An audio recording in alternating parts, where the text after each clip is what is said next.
Thanks. Okay, so let me get this. Here we are once again in Munhadir with Boga the Bard, Alexi the Cleric Magic User, Nabil the Ranger, and Laylee, the soon-to-be mayor of town, or whatever. Exactly. I think Queen is more Laylee style. Maybe, yes. Queen of the Mountain for the time being. So this is a mission that you guys have come up with. It's not it wasn't a job opportunity that came up in town. It's based on something you found in a previous mission, which was a map in the Broken Tower belonging to Recluse Vonda Greyhead, the sorceress Buma, who I was going to say unceremoniously dispatched, but it was during a ceremony, so maybe she was ceremoniously dispatched on top. Oh, I think it was very ceremonious. There were glowing pyramids and, lots of mad scrambles and a struggle over an artifact that she was desperately trying to hold on to and rocket away from us. It's pretty ceremonious. Definitely. So the map is actually mostly words in the Buma, in Ukriti, so Alexi has no problem reading it. There's a couple of small little illustrations to sort of indicate things that are mentioned in the text. And Alexi has been able to, Alexi's best guess in the interpretation of this map is that one thing that is known is that across the Plain of the Fallen, from somewhere up in the Ageless Mountains, the River of Life flows. So somewhere in the Ageless Mountains is the source of the River of Life, and it works its way down across the Plain of the Fallen and then out towards the sea that's to the north up that way. Okay, if you guys remember that ancient ruined city of Fi Alnar that you, the one we had to cross the bridge to get to the other side, the one where Boga lost his beloved instrument, that was on the River of Life roughly here. So that was sort of due west of Munhadir. None of you have ever been anywhere else in the wilds in the westerly direction besides Fi Alnar. I mean, there's Witch's Hill, right? Some of you went to Witch's Hill. And according to this sort of illustrated summary, there's something at the source of the River of Life that Vonda was very interested in. The notes are quite they're clearly like just her own kind of shorthand notes that she took, and she and Alexi's best guess is that she may have been like they seem kind of hurried notes, so make of that what you will, but it wasn't like she was copying. It doesn't look like she was copying some other document or something like that. So it's somewhat hurried. And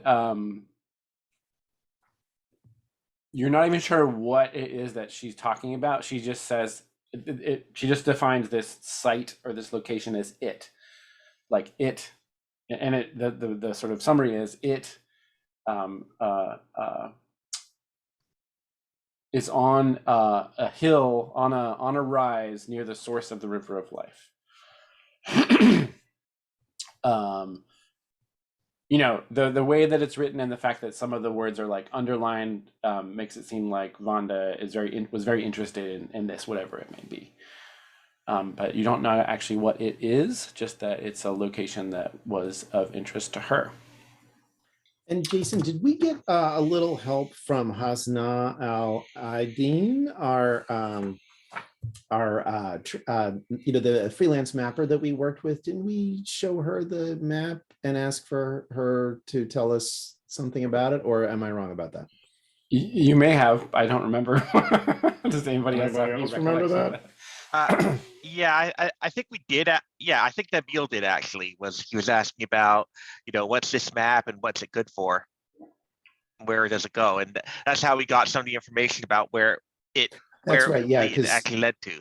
Yeah. Oh, that's right. Because there's like a there was some landmarks indicated in the text, and those are the ones that that's what has not recognized. Gotcha. Yep. Fantastic. So that helped you nail it down. All you know at this juncture before you set out, and as I mentioned, if you wanted to take a little bit of downtime before you go, that's fine if you needed to, is the region south of Witch's Hill. So this area in here, let's see, it's a different color.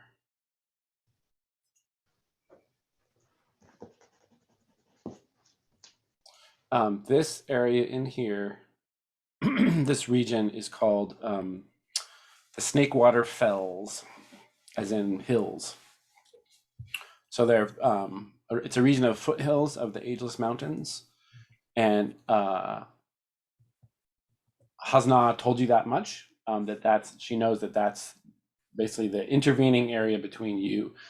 You know how to get to Witch's Hill, but to get to this location, you'll have to, unless you, I guess another option would be go all the way to the river and then follow the river upstream, right? That would be a different option. But you could also go to Witch's Hill and then cut across these hills that are between the hill and the source of the River of Life. So the source is in the south, not the north. That's right. Sorry. Okay. Yes, No, that's right. Yep. river flows north From the mountains. Yep. Well, And if is we the go river- Go I'm just ahead. real quick, is the river like sailable? Like could we take a boat down the river? You could take a boat at a certain point. You can, definitely where Fee Elnar was, it was deep enough water that not like a big sailing ship, but smaller boats easily. It was not a kind of city like ships never came all the way up the river to Fee Elnar. It wasn't that kind of port, but smaller watercraft for sure. Further up the river, you're not really sure because you've never been there. That would be a fair distance to carry a boat, though. Indeed. I think we should go via Witch's Hill because we can see our friends there on the way. We got 'cause we have pals. friends there. We have pals there and in Demir. So yeah, I love Witch's Hill. I think it'd be great to go by those guys. I'm sure they'll be happy to see us too. And they might know something about what this map is pointing to because they knew about that moon shard Vonda had and the guy who was in it. And so maybe they know what this is too. Can I declare it as a quarry? Yeah, you got it. It's marked on this document. All so right. You absolutely can declare that as a quarry. I will do that. So we're saying we can't get to the source by going through Demir and through the mountains because the mountains are too treacherous. We have to go through the fells. What you get to the know, river. yeah, that's. It seems like that would be harder. You could totally go that way, but that's like where the spine of the Ageless Mountains comes up right there. It's quite. Okay. Yeah. That's makes like sense. up in the snow, and Boga doesn't want to be climbing up those things. Oh, is Boga, is your assistant coming with us? Your Nurkan? Nurkan? Of course Nurkan's coming. Oh, excellent. Love Yeah. it. Maybe he could carry me over the mountains, but Nurkan's coming. Great. All right, so is that the plan? Head to Witch's Hill. I think so. Anybody else, anything we need to do or prep or? Oh, before we go to Witch's Hill, because I'm gonna see my friend there. I'm gonna bring him something from town, something cool. Like I don't know, like some kind of puzzle toy or something. Do you mean the kid? Yeah, my friend. His name's Al Hakim, Yeah, I think. that's right. Yeah, look, I actually wrote it down right. Yeah, I'm gonna find like something cool to bring him, something that because he lives in the middle of nowhere. So like a fun little like puzzle toy or something like that to play with. Or like a music box, maybe. I don't know. I go to the market and I pick something that looks good. Okay, cool, great. Yeah, and whichever you can decide whichever of those things you want. Actually, I like the idea of music, like some kind of like music box type thing that like spins and it plays pretty songs. I take Bogle with me to help me pick out like one that has a good song, like something that's catchy, maybe something that he knows. Music box is no good. You need to bring a small instrument so he can learn. Not just listen, but learn. Oh, but no one's going to be there to teach him. So, You learn from the heart. Give him a simple instrument. you think you'd like that better? He might not like it better now, but he'll appreciate it in the future. Wow. That makes it sound really fun. Bring both.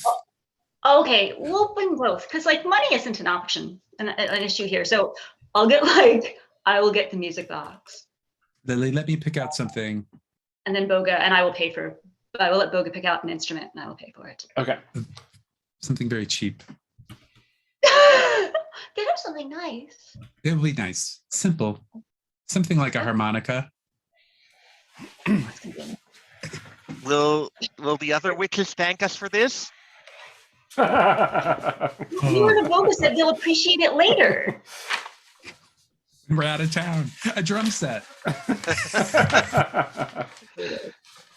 All right, so I'll buy the Munhadiri harmonica, and I'll buy like a cool little, and since we're already getting one musical gift, I'll get him like a puzzle. It's like a cool little puzzle box type thing, that you take apart and put back together, and it's brightly colored, and it looks awesome. Wow. Okay. So, you're going to bring both those things. Yeah, why not? Is that right? Yeah, it's not like I get to Witch's Hill a lot, and he doesn't get to town at all, and so, that way he has something he can appreciate in the future, as well as something to play with fun right now. Okay. Sounds great. I think all told, it's a puzzle box, not a music box or like a puzzle thing. So, like 6 silver maybe for both those things. Sure, I can afford it. Okay. Right. All right. I get them wrapped too, so they look pretty. Okay. Jason, can I ask a religious ruling? Yeah. So I'm thinking Alexi might be interested in a crossbow, but I am Ooh. also thinking that the crossbow it puts things through the air, and therefore that might not be Zemdracky enough. That it would have to be things of the earth. Yeah, that's a great question. I don't think, it's up to you to decide if there's any like strictures on what kinds of weapons the clerics of Zemdrak would use. Because I felt he uses a mace, right? Which is, he's using the metal of the earth to hit something, which felt very like hammer and anvil, very kind of thematic. And I was just thinking, we often don't have any missile weapons, and that would be tactically useful. Certainly a sling would be legit, right? You'd actually be using sling stones, which were from little bits of Zemdrak you can huck at people. Bits of Zemdrak. That is. It's only a D4, but yeah, that would be one way to spin it. Let's see. Oh, and a sling doesn't weigh anything. No, it's just like All right, so we are purchasing a sling, and you'll need sling stones are like a particular weight and shape. You can fling any old rock, but things have more of a chance of going awry if you're using random rocks that you find lying around. Oh, all right. Oh, I see. Sling stones are a separate ammunition. Yeah. I got you. So the sling doesn't weigh anything, but the sling stone does. All right. So that makes sense. Great. So maybe there's a shot of Lexi practicing with that. Or maybe at the side of the thing, and I'm sure he's missed a few times. And Kevin, what does it look like, Kevin Brennan? What does it look like when Nabil sets this location as his quarry? Like, how does he, like, just what is the process Nabil goes through to mark that as the thing he will find? I think he probably spends about an hour or so studying the map closely and committing to all the details on it to memory. Maybe actually a couple of hours given his level of literacy, because he's probably working very hard at reading the words. Yeah, Alexi, it's in Ukriti too, so Alexi's probably Alexi's like written down a transcription in the Mason tongue or something for you to look at. But Nabil can read. Yeah. Okay. So that's why it takes an hour of just careful deciphering. Okay, great. I think Alexi's probably teaching him to read. Oh, absolutely. Yes, Alexi is teaching Nabil to read. Oh my goodness gracious. Yes, he loves that. Endless lessons. But Alexi is a surprisingly decent teacher. Okay, Love it. so we got Nurkan. Nurkan's along for the ride. Yay.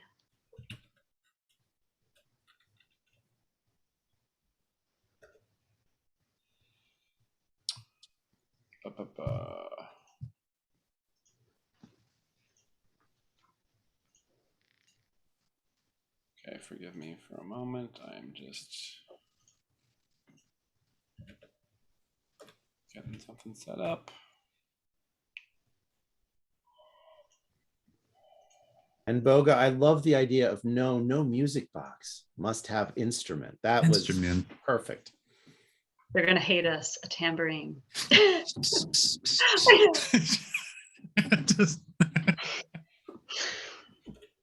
I love it.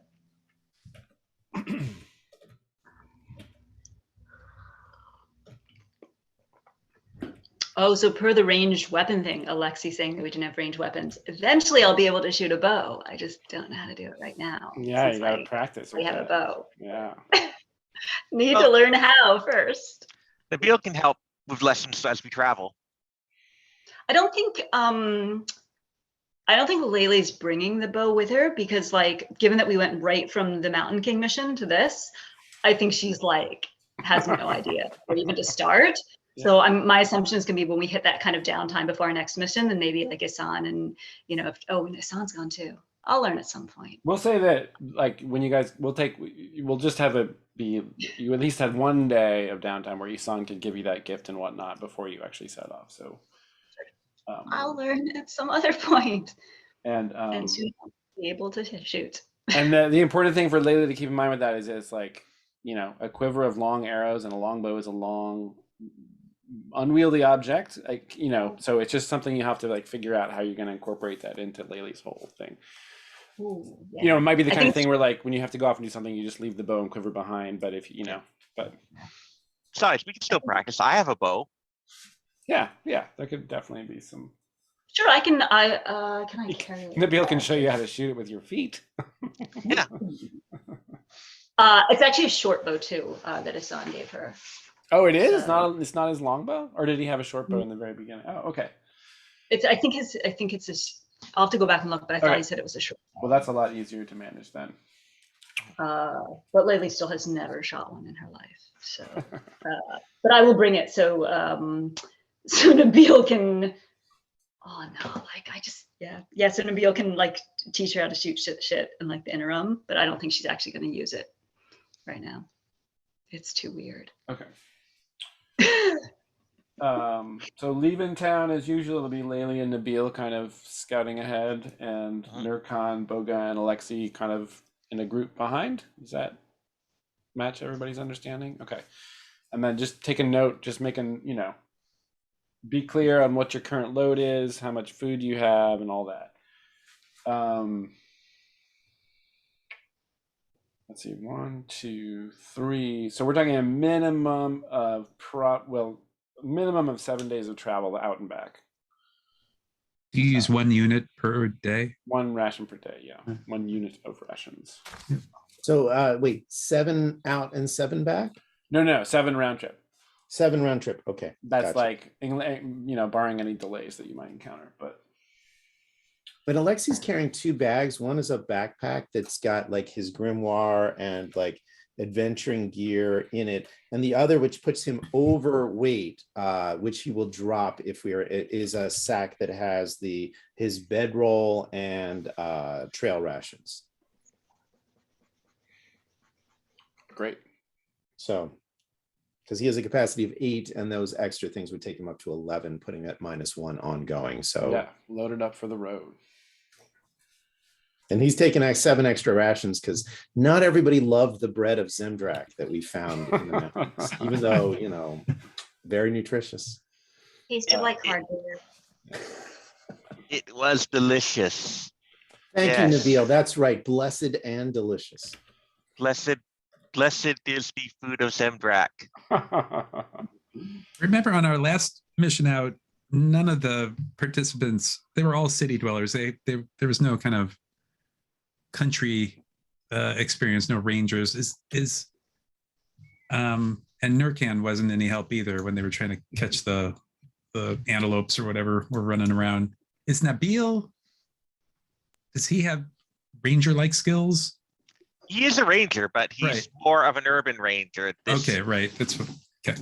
But some of it applies. There's certain similarities. Don't worry, it'll work out. So our aerial, like our distance aerial weapons are Laylee with the amulet, as like a meteor. And then Nabil has the bow, and Boga or Nurkan, do either of they have any distance capabilities? My music travels far. Yeah, and past armor, past shield, Into the hearts and of minds. those. Yes. Yeah, okay.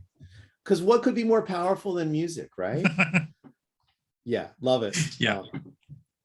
Nurkan, other than that, I have a Nurkan has dagger. no ranged weapon. Gotcha. Oh. Hmm.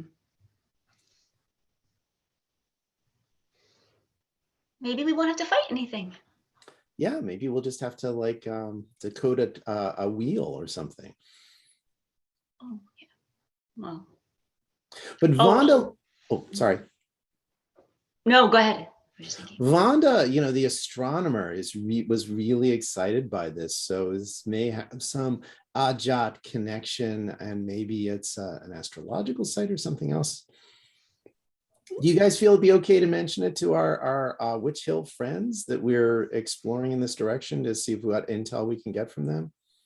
I think we totally should, because 'Cause they we've know all gotta about prove- this.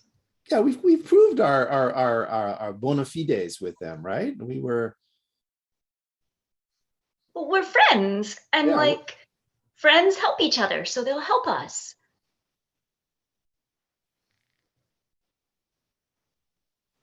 Sounds great. I Yes, love it. I see no one is arguing with the power of friendship. Not when you're around, that's for sure. Nabil, will you roll for weather? This is perfect conversation for Sure. you guys to have on the road to discuss the people of Witches Hill and what to share with them. I got a 3. Okay. It's high sun, so it's like a sweltering hot day. This is like the first real, you're setting out on the first real day of what really feels like summer in the wild. So like cloudless sky, dark blue at the is it the zenith? Is that the topmost thing of a zenith? Yeah. Yeah. Yeah. Liamut is blazing down on you. And you try to get an early start to try to beat that, but even in the morning, it's so hot that like the river valleys have just like misted up and the mist has evaporated. So the kind of the earth around here, which is reddish, is and has been kind of flaky and having a certain texture underfoot, is now sort of becoming dusty and dry, and pack mules and other animals you see on the road are kicking up clouds of dust, and you guys are eager to get away from the well-traveled ways for that reason. So Fortress Ridge is looking a little drier. The trees are a little more like the Central Valley. We were just talking about the Central Valley of California. Fortress Ridge, where is that in relative to Witches Hill? Is that sort of on the way? It kind of surrounds Moonhadir. So whenever Gotcha. you leave, you have to kind of travel through this area. And Layla, you're up there too. So you roll to set out to get to the hill. That is, are you guys gonna, so truck in, it'll take you one day if you really, really plow, or it'll take you 2 days if you go to leisurely rate. Do you have a preference? I don't think we're in a hurry, are we? Olga always appreciates the leisurely pace, All right. but And we just came back from the very stressful excursion Very against stressful. the mountain. Oh yeah, thing. So right. I can right. imagine we're all sort of pacing a little bit. Okay. So let's take a leisurely trip, 2 days to Witch's Hill. Go for it, Lily. All right. How about a 5? And you get plus this plus Witch's Hill at +1 gives you a 6. All right, the judge makes a move. Sorry, kids. Yeah, so the end of that first, actually, by the time you get to Witch's Hill, I feel like there's a Joni Mitchell song in there. I just saw somebody perform the entire album Blue the other night, so it's, Oh, wow. it's on my mind. 2 days uneventful but hot, so everybody burns 1d6 that you can split between strength and constitution. It's just an exhausting, even though you take your time and you find all the shady spots, and it's an exhausting trip. Oh, Jesus, why'd I have to roll a 6? Yeah, Oh. tell me about it. Nabil is not feeling happy. Yeah, Jesus fucking Christ. City mouse in the hot country. Well, Alexi's all fluffed up and gets some cooling from the feathers. He only takes 1 damage to Constitution. Curse this heat. yeah. Nabil's got to take a little nap. Oh, Real a soon. little adorable nap. Oh, adorable nap. That's right. Like when you get there, or just at the end of the first day, I think. I think Nabil basically collapses in exhaustion at the end of each day of travel. Yeah. Okay. Great. All right, and you reach the hill. There it is in the distance. So all these grasses are sort of brown and yellow. The brook is almost just like a trickle at this point. So it's pretty. Everybody, there's enough there for you to fill up your water skins and finish the trek. Splash some water on yourself, and then you reach the hill at the end of the second day, and in short order make contact with your friends, the Shard Seekers, led by Maha, and Al-Haki is there as well. So you notice that before there were 7 on Witch's Hill, and there are only 6. And Nabil, in particular, notices that the one Alpharon Shard Seeker is not among the group. Just like maybe they're off doing something. Who knows? But there's the full complement of 7 are not present. So Maha never smiles or is in any way indicates any joy of any kind, but respectfully greets you, and the rest of the Shard Seekers kind of make you feel welcome there. And Al-Haki is has that kind of open, very innocent, feeling it all on the surface kind of quality about him. So he's very pleased to see you, and especially lately, because of the fun time you had when you showed him. Right, you went leaping about with him, right, using the amulet. Yes, we did. But there was also like a little bit of a spooky aspect where Al-Haki, they were like seemed older and wiser than we would think. Yes. Yeah. There's definitely something preternatural about An old soul. them. Yeah. Judge him.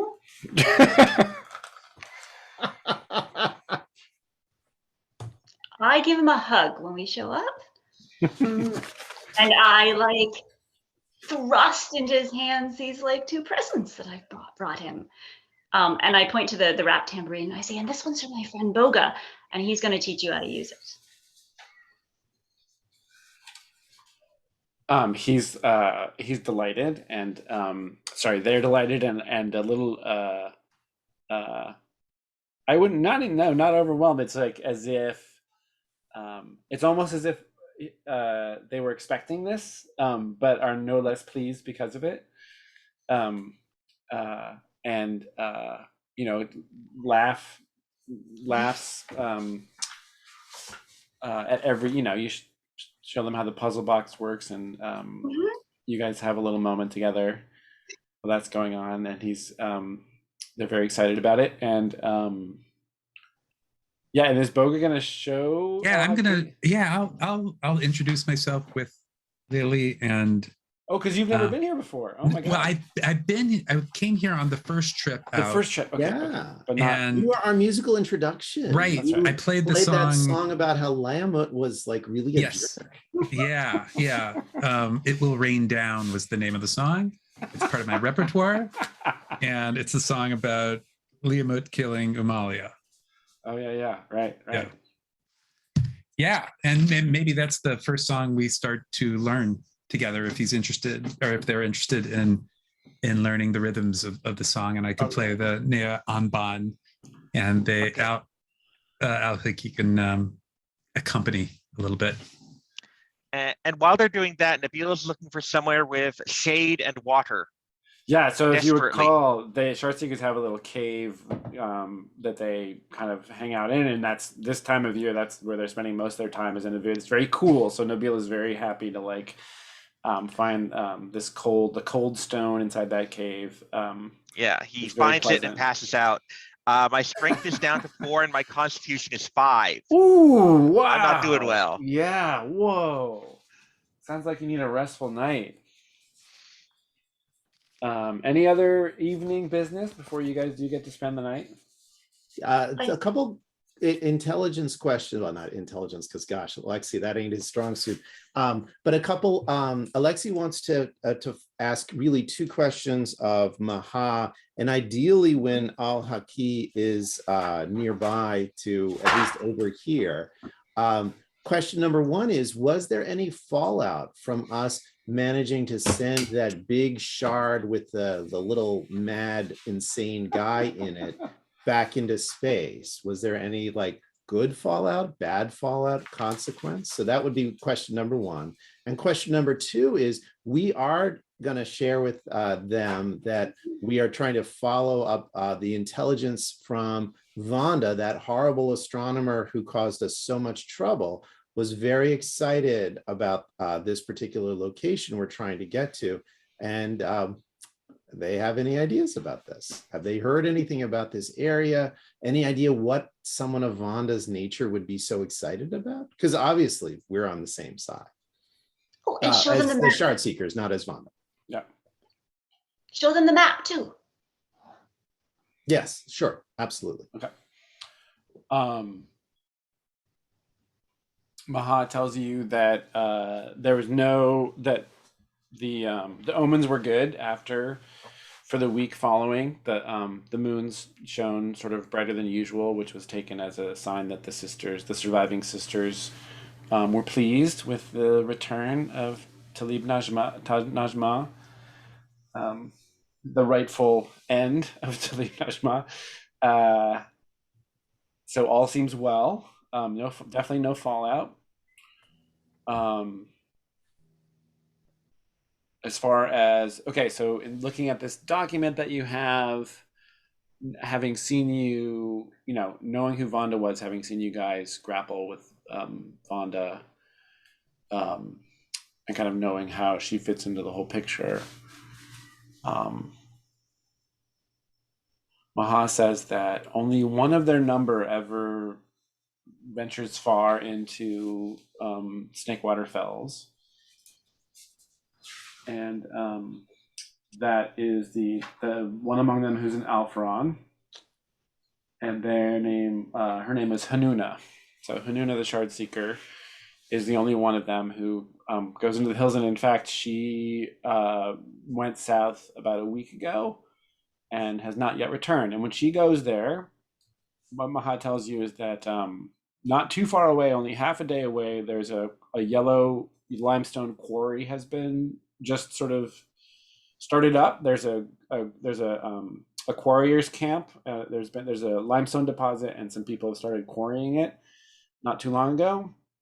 People from Munhadir, and then further over the first line of mountains, looking south from Witch's Hill, there's this tributary of the River of Life called the Snake Water, which is where this region gets its name. So it's a winding river, and there is a small encampment on that river called Beitalma, which was founded by essentially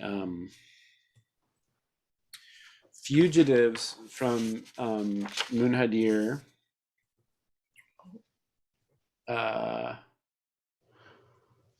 who, well, maybe fugitive is too strong of a word. People who have emigrated from Munhadir to live closer to nature, closer to in more harmony with nature. So it's a small encampment on the Snake Water, led by someone named Nuha. And Nuha and Hanuna, the Alfaran, were well acquainted, had become friends. So that's one of the reasons that Hanuna would travel into the fells, would be to visit Nuha. Maha tells you that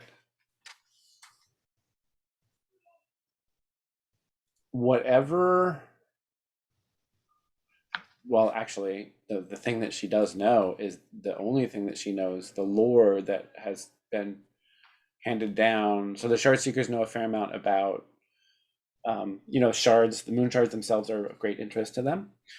And so they've done everything they can sort of find out, to locate ones of size, and to, they occasionally just send out sort of collecting groups to see what they can find out there in the plains, or but not so much in the hills. But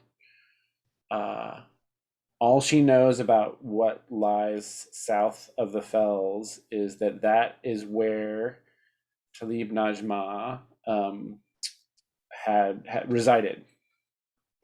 Ooh. The lore says that this sorcerer, lived somewhere at the edge of the Ageless Mountains, near the source of the River of Life. Oh, that's gotta be where this map points to then. I mean, exciting. she was focused on the moon side, and so She also Well, tells we are- you, sorry, go ahead. Please. She also tells Alexi that a landmark of interest is a place called Zemdrax Maw, which Alexi's probably heard of in the scriptures or whatever, right? It's probably a place people have talked about, but it's a place where the breath of Zemdrak is said to be visible. And she says, if you should want to visit this place, it is from the limestone quarry. It is half a day's travel south. She's heard tell of it, but she's never been there. So one of Nabil's ears twitches in interest at that as he lies sprawled out on the floor. Right. Fellow acolyte of Zemdrak. Oh my gosh. Alexi is very excited. can we go there on our way? Is it en route? Maha says that so from here, from Witch's Hill, if you want, depending on what you were most interested in, there's a couple different things you could do. So if you imagine looking south, well, actually, let's see if I have that image. So this is kind of what the fells look like from once you get into them, right? It's this kind of hilly landscape. So just picture Witch's Hill, you're looking south. There's a ridge of hills like this. It'll take you, if you go straight across these hills, it'll take you a day to go up and down the other side. And pretty much directly on the other side to the southeast is Beitalma, this encampment that she mentioned, right? That's on the Snakewater River. In the valley on the far side of this first ridge of hills is where the Snakewater River is. So if you picture us looking south right now at this image, to the left, or that would be west, closer to the where that turns into mountains, like pretty high up, is where the limestone quarry is. So if you went that way, it would take you about half a day to get to that quarry. One possible route would be to go to the quarry and then half a day south to Zemdrax Maw, and then you would cut back east to the head of the Snake Water and then follow that to the encampment if you wanted to hit all three of those things. Or you could go directly to the encampment by going straight across these hills here, and that would just be 1 day up and down. What do you guys think? I'm interested in going to Zimdrax Maw as well. great. I think Yeah, it's I know. very interesting. Good story there. I mean, I know you love Zemdrax so much. Oh gosh, yeah, no, to be so close to Zemdrach, and who knows, maybe we can ask for Zemdrach's blessing to help us. Because if we are going to confront maybe the origin or the stomping grounds of Talib, Talib Najma, Yeah. it'd be great to have Zemdrach's blessing. And certainly Zemdrach is no fan of crazed star witches, wizards, whatever, Sorcerers. something. The Beal manages to lift the hand to give a thumbs up. And before we go, Alexi will offer medical services to any of the shard seekers who may be injured, hurt, or sick, in case any of them are. They're all well. Your friend They look good, will huh? help. Robust country living. I was going to do, before we all hit the sack, Yeah. Boga was going to perform in hopes of doing some restorative, making the team feel a little bit better. Okay, great. Them off some funky tunes. So I'm going to perform. Well, I roll a 5 plus my charisma. Yeah. What's the name of the song? The song is it's a song about finding cooling relief in a cave. It's the shepherd in the cave. The Shepherd in the Cave. Excellent. Yeah, the shepherd in the cave. Perfect. But unfortunately, I only roll a 6, which means I still pay 2 art. I apply a chosen effect on my audience, but the judge makes the move. Oh yeah. So I'm going to restore. I'm going to be doing it's restorative. So I did it for the whole group. Yeah. Everybody can heal 1 ability point. Oh, Great. that's something. But Jason makes a move.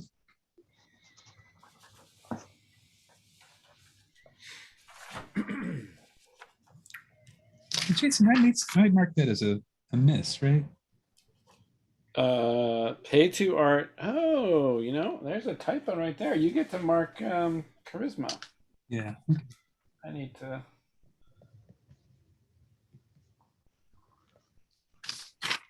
make a note of that. Okay.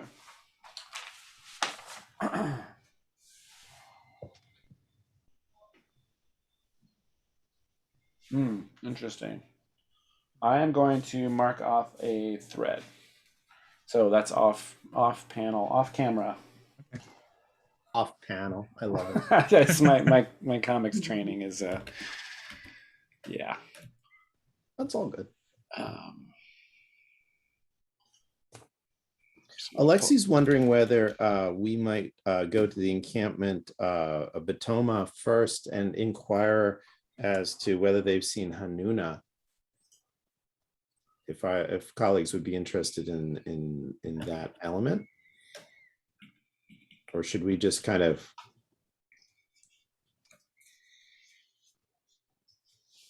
push straight on? Let's.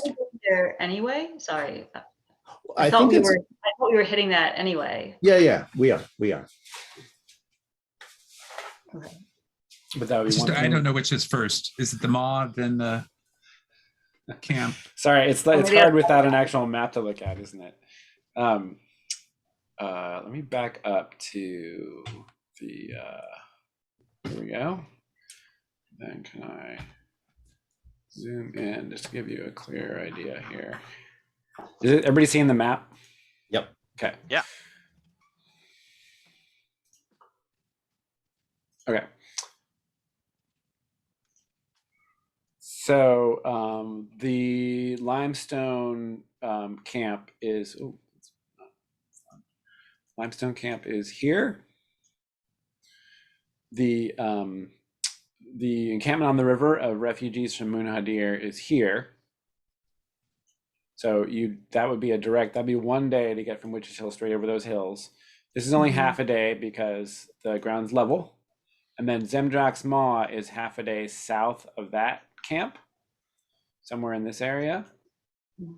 And so to hit all three, you'd go to the limestone quarry, down to Zemdrax Maw, and then try to find the encampment on the river by heading west.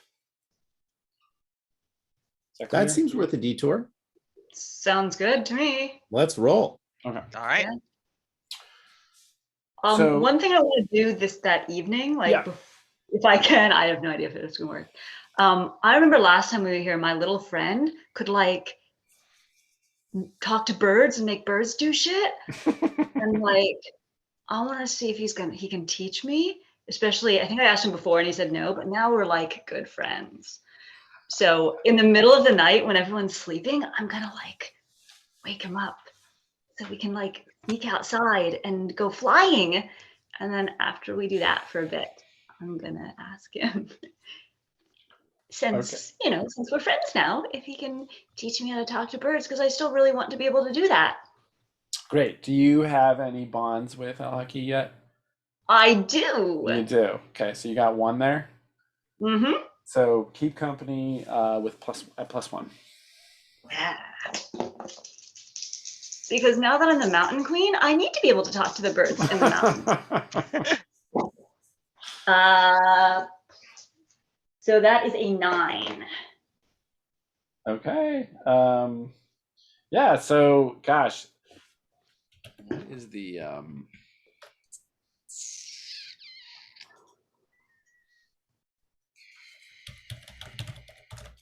I'm just seeing what the moons are like.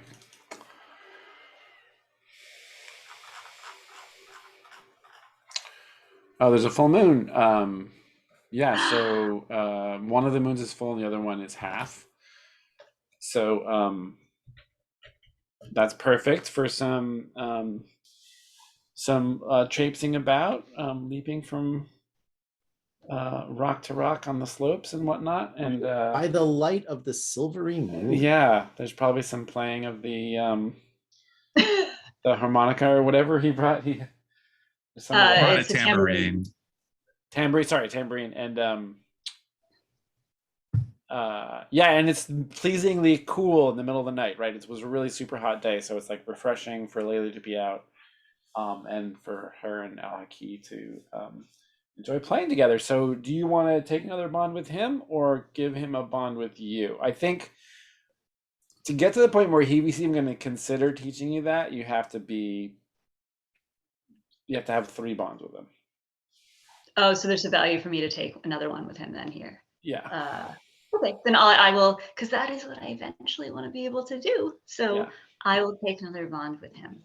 Yeah, so maybe like the topic comes up, but and maybe Laylee floats the idea, but he just kind of like almost laughs it off. But you definitely, he's warmed up to you more than before, and yeah.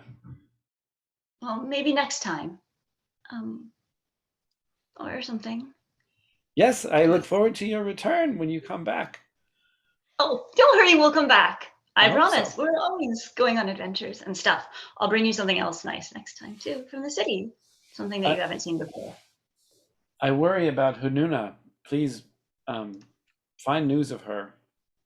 Oh yes, we're gonna go by that encampment that Maha mentioned, and we'll ask around for there. And if we see her, we'll tell her to come home. Good, yes, tell her that we miss her.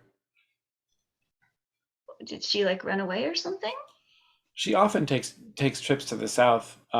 She's friends with the people of Beit Alma, but normally she's only gone for 3 or 4 days, and it has been a full week. Oh, I'm sorry to hear that. Well, don't worry, we'll find her. I know that it sucks to miss people, so we'll make sure we figure out where she is and bring her home. I promise. So he actually, during this whole thing, his sort of normally smiling, laughing face is not. It's very. It's not serious, but it's not. There's no twinkle in the eyes. He's just kind of speaking very straightforwardly about it. You care but for he- her a lot. We all care for her. We care for all of our family. That's really nice. I'm really sorry. I promise we'll do whatever we can to help. Thank you, Family is Lily. important. That's what friends do. They help each other. Jason, can I ask an Algonquin question Yeah. related to this? Yeah. So they, the jackals have better sense, olfactory senses. Would it be socially appropriate to ask for something maybe of hers to smell so that we might be able to track the scent down? That's awesome. Yes, this is very much the Beal thing to do, and he will absolutely suggest that he can do that if anybody mentions this to him the next morning when he's semi-conscious. I think the Ibanaquan and the Alpharon are both interested in it. Well, gosh, I don't think. I guess you know what? I think that's totally fine. They would be totally down with that. But I don't know if Hanuna has left anything behind. Well, make a luck roll. Goga. Okay. I roll a 7.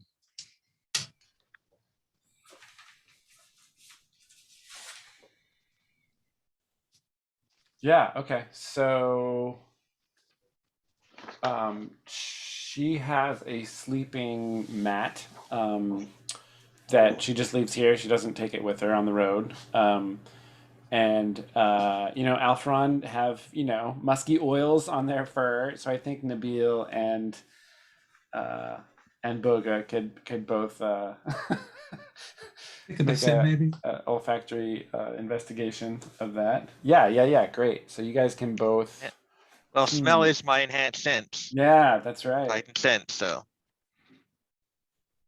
I think. How about I'm going to ask you each to make a wisdom saving throw. Okay. 8. Okay. 8. Yep, 8 as well. Okay.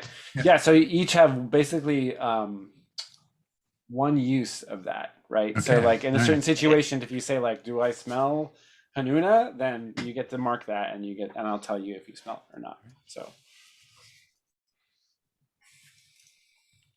I was thinking about speaking to the birds. We maybe should have all like eaten the heart of the king of the mountain, right? We're gonna go for a little Sigurd kind of. Yeah. Oh well. That's good. Oh, but we poisoned it. Maybe that would have been a bad idea. Yeah, that heart that's might why have we did. not. Yeah. I can still be the mountain queen without having. Oh yeah, eaten no, it, that's that. No challenge worry. that succession. Just in case you were worried that had to be a thing, I'm saying it's not.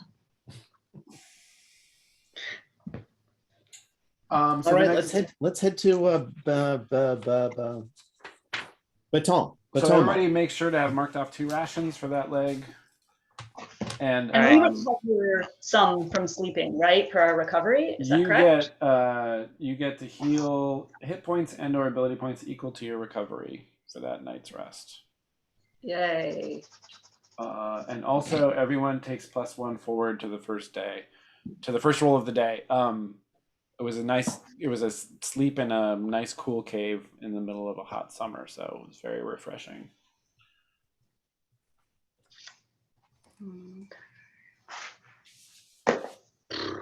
Okay, so heading off for the limestone quarry. And speaking of quarries, I'm also making Hanuna a quarry. You're making Hanuna a quarry. Okay, all Yes. right. At 3rd level now, I can have more than one. Excellent. Okay.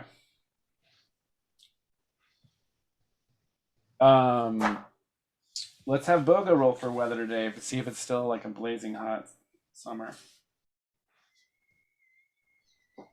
It's a 9. It's a 9. Yeah, so it's sort of the same deal. So it's like you got, you know, rags tied over your heads or hood up to keep the sun off. Um, Nurkon's taking it in stride, not complaining at all, just like, makes you stronger. Um, and no need to roll to set out. It's a half-day journey across pretty open land and towards the mountains. You hear, I guess, Boga hears the kind of chink of the pickaxes before you guys actually before the limestone quarry comes into view.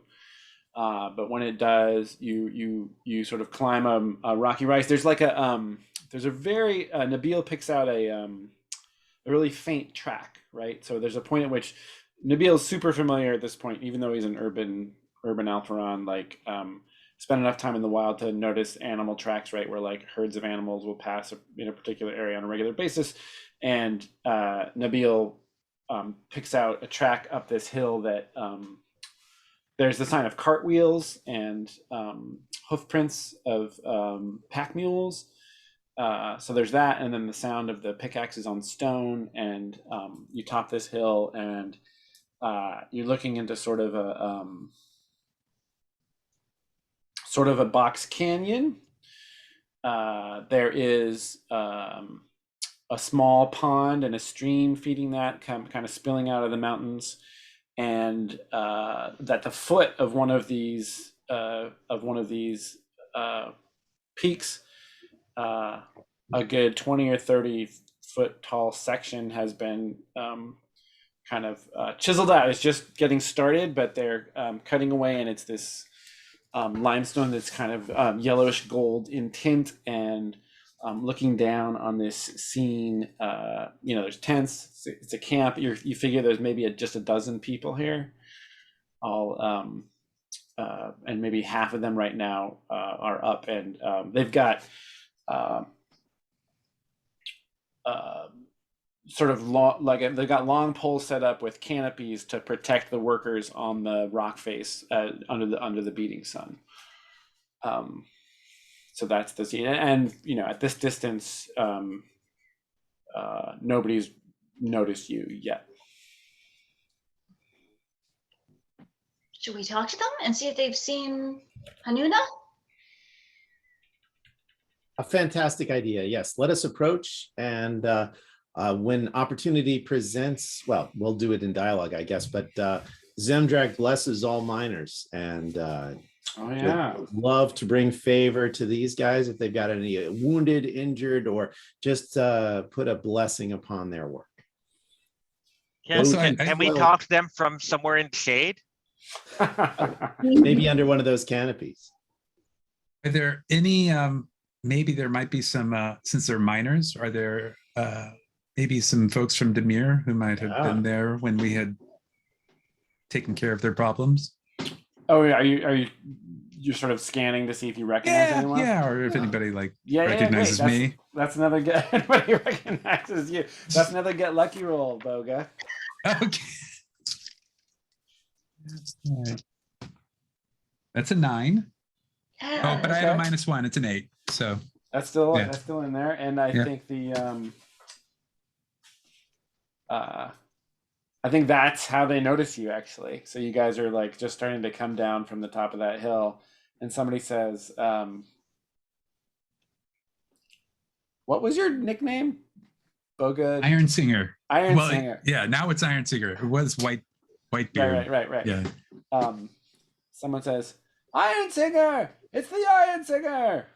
Sing us a song!" And it's you don't even quite recognize the person, but you know that it's somebody that you must have encountered in Demir. Yeah, so they've just taken a break from. In fact, they were on break. There's like a barrel of water, and there's like 2 people there, kind of refreshing themselves, and they see you coming down the hill. Ha ha ha! And like he comes out and starts clapping, and I start playing that song all about the mines and taking care of the demons and just marching on down the hill. Great. Because that's how we Um, roll. Yeah, that's how you roll with Mhm. the soundtrack. And the foreman of the quarry comes, like sort of, comes out from the tent where they were residing and comes over to you. This is and introduces herself as Ifat. I am Ifat. Who are you? Oh, well, I am Boga Ironsinger, and I'm sure you've heard of this group from the songs. We were the ones who cleansed the minds and Demir of the demons. I'm sure you've heard the songs. Yeah. Agil won't shut up about it. Well, Ifat, I looks like things are fine here. No demons in sight. No demons. Just hard workers cutting stone for Liamet. Is there anything? Cutting go. stone for Liamut. Oh. Ooh. Certainly wouldn't want to offend those faithful of Liamut, but Zemdrak blesses all miners, those who delve in the earth and bring forth the fruits of the treasures of the earth. And as several representatives of Zemdrak, myself, and of course our colleague Nabil here, we would be delighted to offer either or the blessings of Zemdrak and at no additional charge healing to any of your workers who have been injured so that they may do better work. Your administrations would be welcome. Not all here worship Liamut. We just cut stone for the masters of the temple. Ah, gotcha. Wow. Fantastic. So yeah, we'll offer either healing draft, if anybody, not healing draft, but a healing, I have a healer's kit, and Alexi's happy to put it to use if anybody's sprained, bruised, ill. Would it be a good thing or a bad thing for you to heal someone? I mean, you're using up a usage of your kit, but you'd be making a kind of connection there. Yeah, I think it would be a good thing to, certainly we're using up the healer's kit, but it's to those who are beloved of Zemdrak, so boosting Zemdrak's rep with those guys, but it's also Zemdrak is of the earth and those guys, the folks who toil profitably in the earth. Okay, get lucky to see if anybody here is currently injured. All right. Roll, please. Well, great news. It's a 5, so everybody's fine. Everybody's fine. Everybody's fine. Wonderful. Look, Zemdrak's already at work. Everybody's in good health. Everybody's well hydrated. Take care. No major injuries. I'm not. Except for Nabil. Nabil's like at the barrel. Glug, glug, glug. And no sign of the Black Devils of Demir.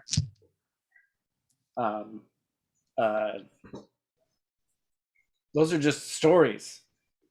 Oh, if only they were. We just cut rock. We don't dig into the earth. I'm not sure what help Zemdrak would grant us here. We don't seek treasures. We take what is here before you. It is all part of Earth's great bounty and blessings from Zemdrak to all of you, et cetera, et cetera.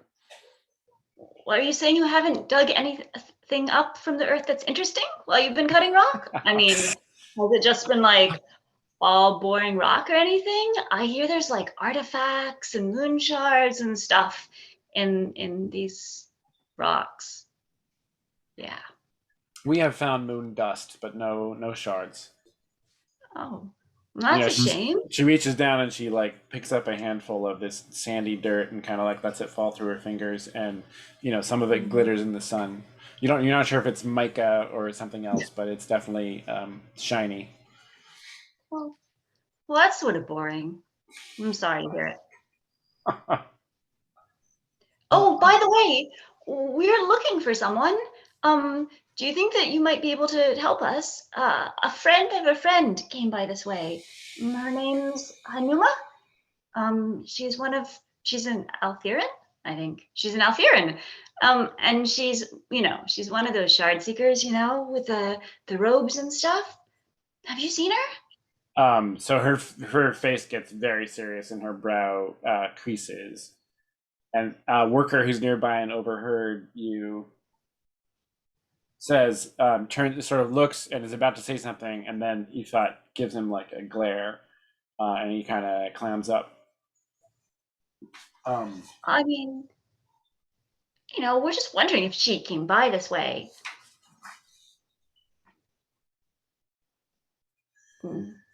Um,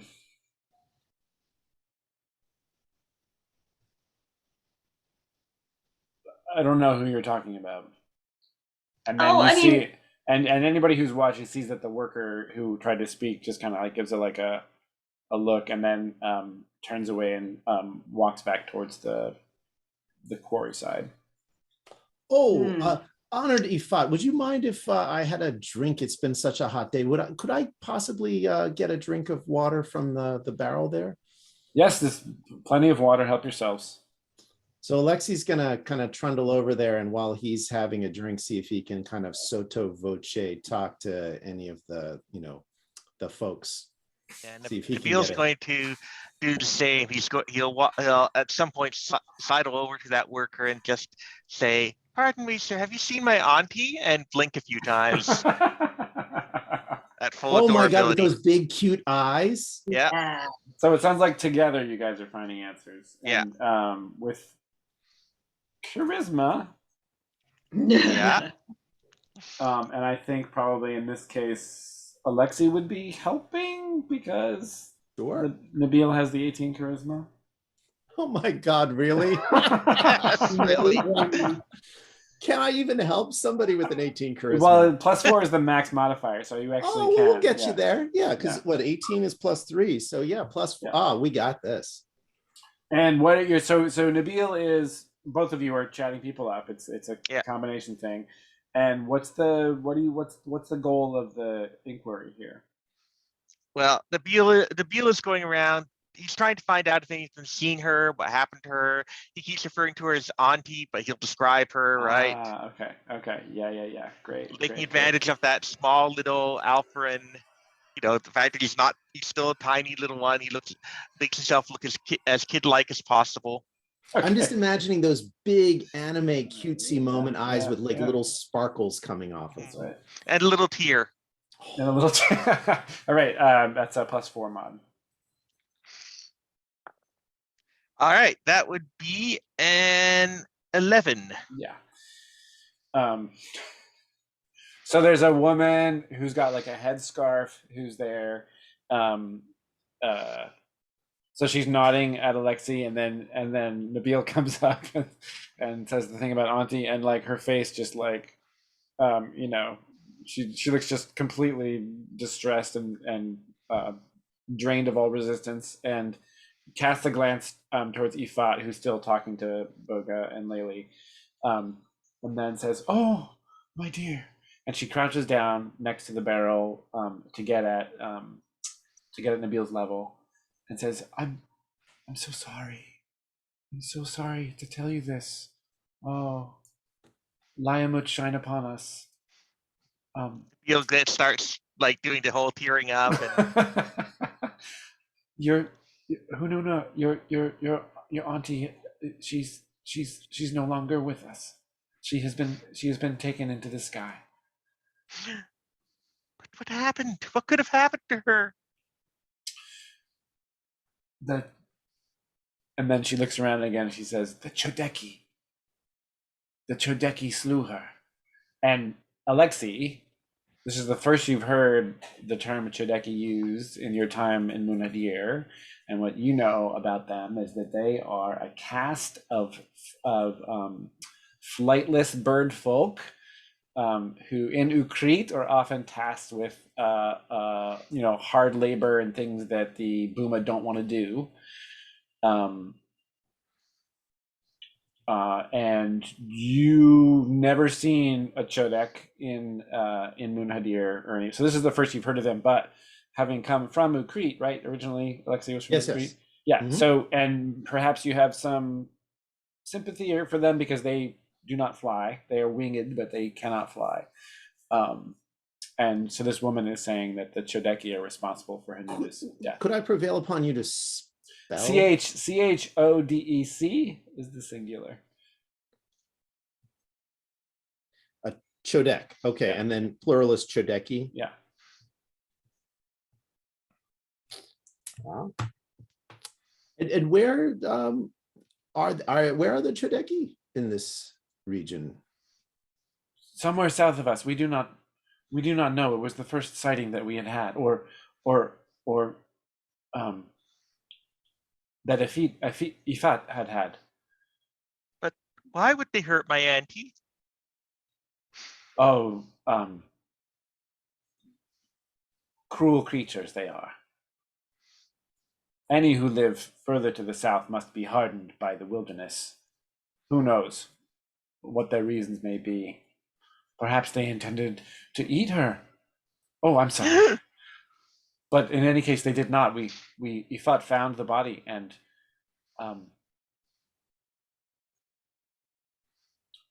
committed the funeral rites, and Hununa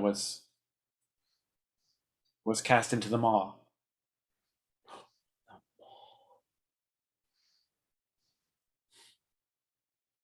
And this is what Hununa says, right? Sorry, this is what Ifat says. Yes. Yes. We saw the body, but Ifat saw the Chodeki. Oh, you saw the body. Yes. We helped, well, not me, but, and she gestures to a couple of other workers, like, those two helped carry her to the maw. Oh, why would Ifat not tell us? Could she get in trouble for this? Because we certainly don't want to cause any trouble. It is a bad omen to have a death on a work site. Oh, was Hanuna here when it happened? Just there, and she points. You guys came over a hill, and there's like this canyon with the limestone, and then the far hill to the south. She says, just past those that one cedar tree you see up there, just over the ridge. Ah. Any more questions, Nabil? My auntie. I'm so sorry, little one. I'm so sorry. Alexi will console, put a wing around Nabil, and they're there, and we'll make a good show of it. Yeah, she's totally snookered. She's like utterly, like, she's like crying. Yeah. I think we should investigate the supposed death site. Love it. See if we can find any tracks or trails or stuff that would help us determine what happened. Because we can do both forensics and then, interesting. Hanuna, Shard Seeker. Yeah, I'm not sure I can draw a Zemdrak connection, because if we could figure that out, we might be able to get a little ghostly connection. But let's at least forensically investigate. And thank Ifat for her time. And as we're walking away, under our breath, we will inform Layli and Boga about what we've learned and head for that cedar tree. Well, that's not good. At 1 sec, Did I they gotta. say- It is not. Did they say why they killed her? Like, did she wrong them somehow? The lady did not know. It sounds like Assuming it was these Chodak? Chodeki. Chodeki, yeah, to the Chodeki. It sounds like we know where the maw is if they threw. Yeah, which is fascinating, right? For Liamati kind of folks to kind of use Zemdrak's holy site is puzzling to me. Well, maybe they just didn't have a choice. It's not like there's a temple to Liamat around here or something. Yeah. Or right? maybe they did not want the body to be examined. Well, that's a possibility too, right? Are the Shard Well, Seekers aligned with Zemdrak? No. Oh, no.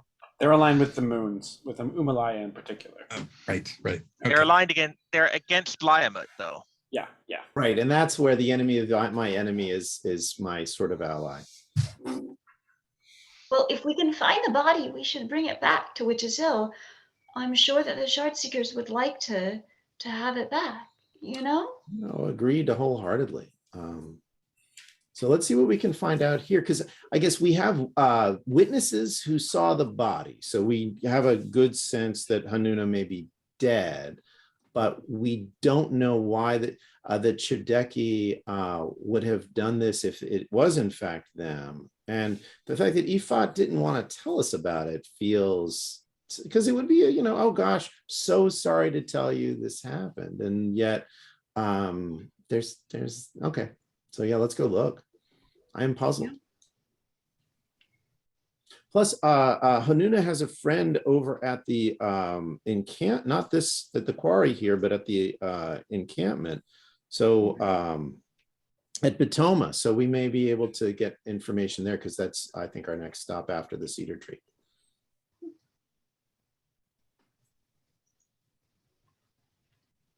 But step one, Jason, let's head out for the cedar tree to investigate with mains at hand. Okay. So all four of you going up there? I think so. Yeah. Guess so. So, all right. So you guys wrap up the conversation with Ifat, and she's, she says like, they got work to do. I got work to do, right? And you head up to the next ridge. Yeah, Laylee, were you gonna say something? Oh yeah, I was gonna say, I guess the only other thing I can think of that we might, if like, because it seems like we got all the information from the miners. Like, is this, or not miners, quarrymen? Yeah, quarriers. Yeah. Like, since the they've got quarrymen. since they've got a camp set up here, like, do they have like, do they keep ledgers or like anything, or like records of like things that happen from day to day, like that kind of thing? Like, I have no idea how organized this, or is this more of like a makeshift camp where they're just literally like here chipping away?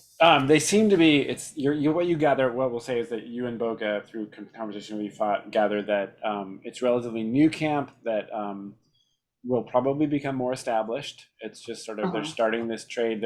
They have several carts that are used to haul stone all the way back to Munhadir. So it's going to be before they can get that trade going, it's just going to be kind of hard scrabble.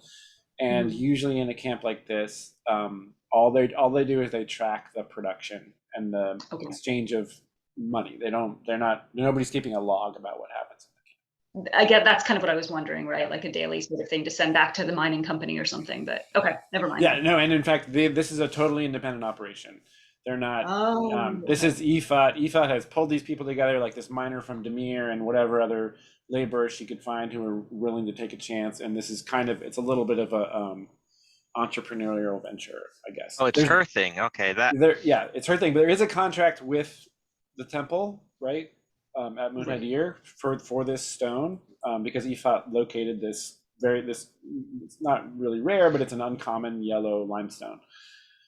So yeah, but she's an independent operator. Okay. Well, knowing that means it's plausible that it could be her trying to keep things quiet to prevent people freaking out, then, rather than some more nefarious motive. Yeah. Okay, so you guys climb that ridge over the top, and looks like our ranger's looking for answers in that area. Oh yeah. I'm looking for answers big time. Yeah, there's nothing obvious, so it's going to take like. Okay, so this is what I'm going to use. I'm going to use that finding her scent thing that you. Yes, you're going to use it. Oh, just to know if she was there. Yeah, and to find her scent and to see if I can find where she was killed. Yeah. Okay. Yep. And you locate a spot about 20. So Nabil and everybody's kind of looking around, poking around, seeing if they can find any sign.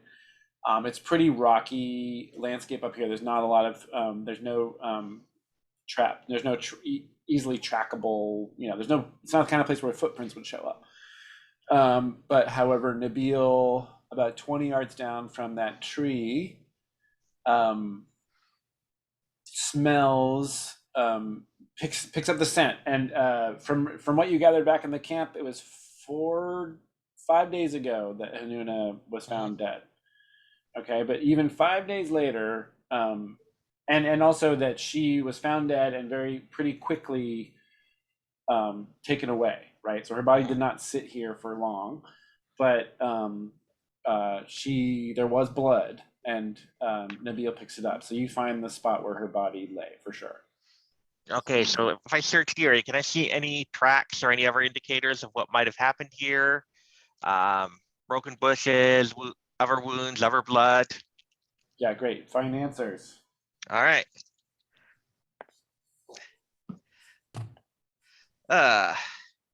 So that is a 7. I don't know if I got it. I don't think I got, yeah, getting up to 10 would take a lot of my awareness. Okay. Oh, what the heck? I'll knock it up to a 10. Have you used your +1 forward from the morning? No, I haven't. That's right. So Excellent.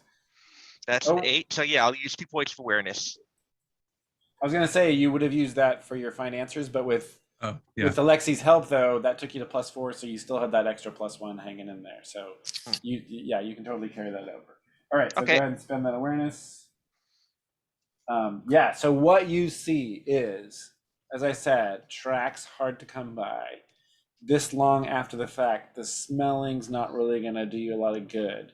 You do pick up the scent where her body lay, and then you do see drag marks, and it's like one of those things where like Nabil's down on the ground, like peering around at the stones as they're sitting and looking for places where there's been a disturbance.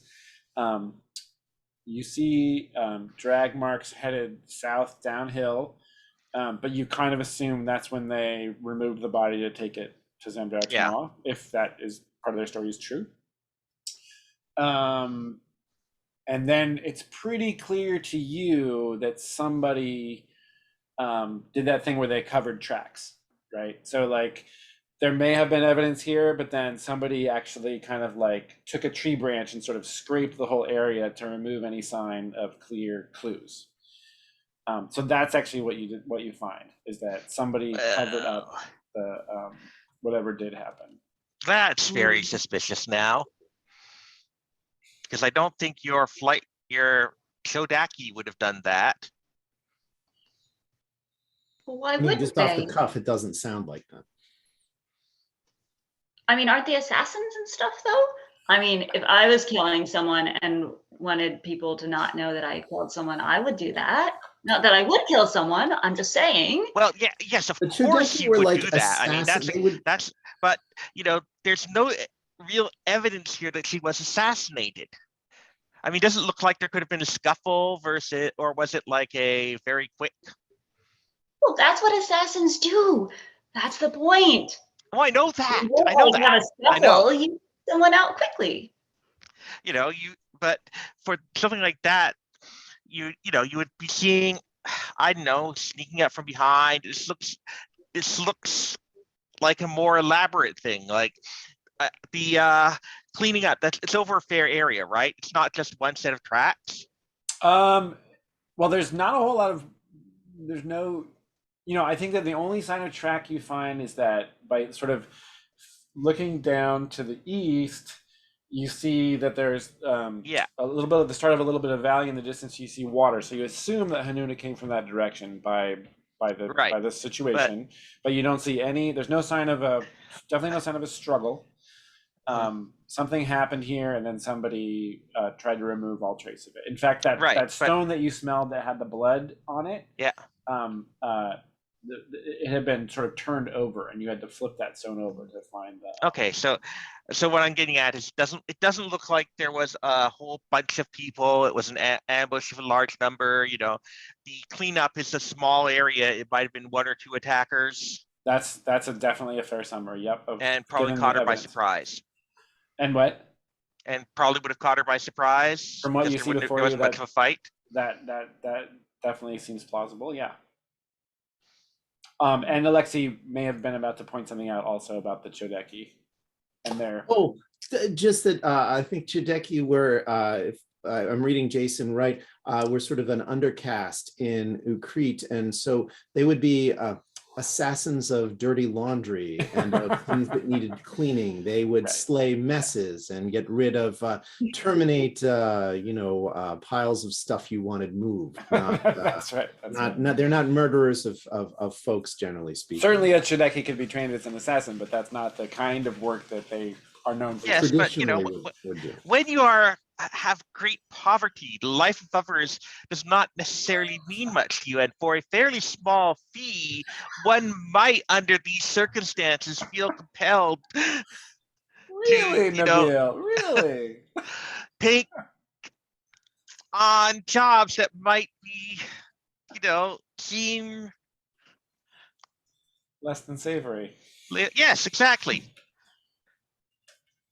But I cannot see any reason why these Todeki would have been paid to assassinate this Hanuna out here in the middle of the woods by hitting her in the head with a rock or somewhat similar. Well, maybe we should go down to Zemdrax Mall and see if we can find her body. There might be answers there. You know? Yeah, I think it makes sense. I like that idea.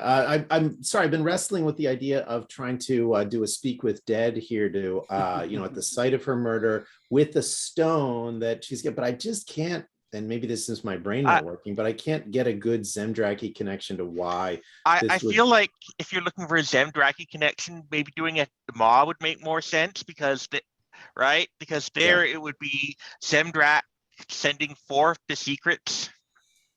Yeah, this soul. Yeah, I love it. Let's go.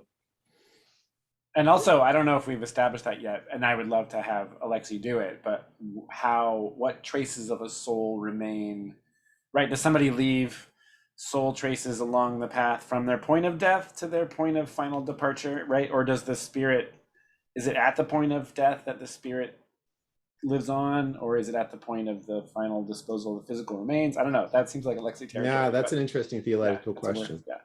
Okay, so colleagues, just one quick thing. I'm thinking no, but I want to throw this idea out. We could, of course, march down this hill and strong arm Ifat, look her right in the eye and say, we found out that you did this, cough it up, lady, or we're gonna like break stuff, which feels a little heavy for us.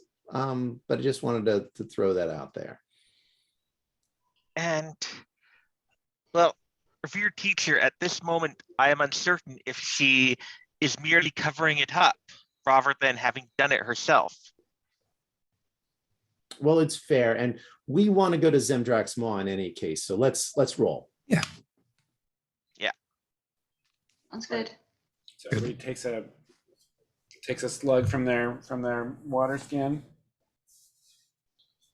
Alexi may have drunk half the barrel, to be honest with you, while I was doing. Oh, yes, tell me more. Oh, and then what? Oh, yes, very, very nice. Little. Yeah, well, the Nabil probably stuck his head in while you're doing that. Climbed right in. All right, so then, so that means, just so we're clear, you'll be doing another several hours south, and then it'll be time to camp, probably at the Maw. Oh yeah. Ooh. That's a great place to camp. That's where you would be spending. Zemdrak dreams. Oh man. Right. Okay, so for that leg, I'm gonna have you roll the set out for that leg. So let's do, Nabil, why don't you roll that? And this is Snakewater Fells is dangerous, so it's a +1 to your roll. Yeah, actually, could somebody else do that? I'm just getting a drink of water. Yeah, sure. Boga, how about Boga? Okay. Singing a song, leading the way. Well, 5. 5. Yeah. Whoa. Patrick, would you roll 2d4? Yeah, of course. Where's my name?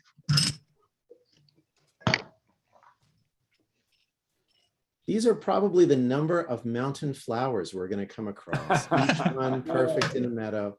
5. Number 4. Yeah, 5 is enough for a Five. bouquet, a delightful Okay. bouquet. Oh boy. And then roll 2d4 again. 4. 2d4, yeah. I'm happy that you just have d4 lying around, Patrick. 7. 7, okay. All right, and uh-oh.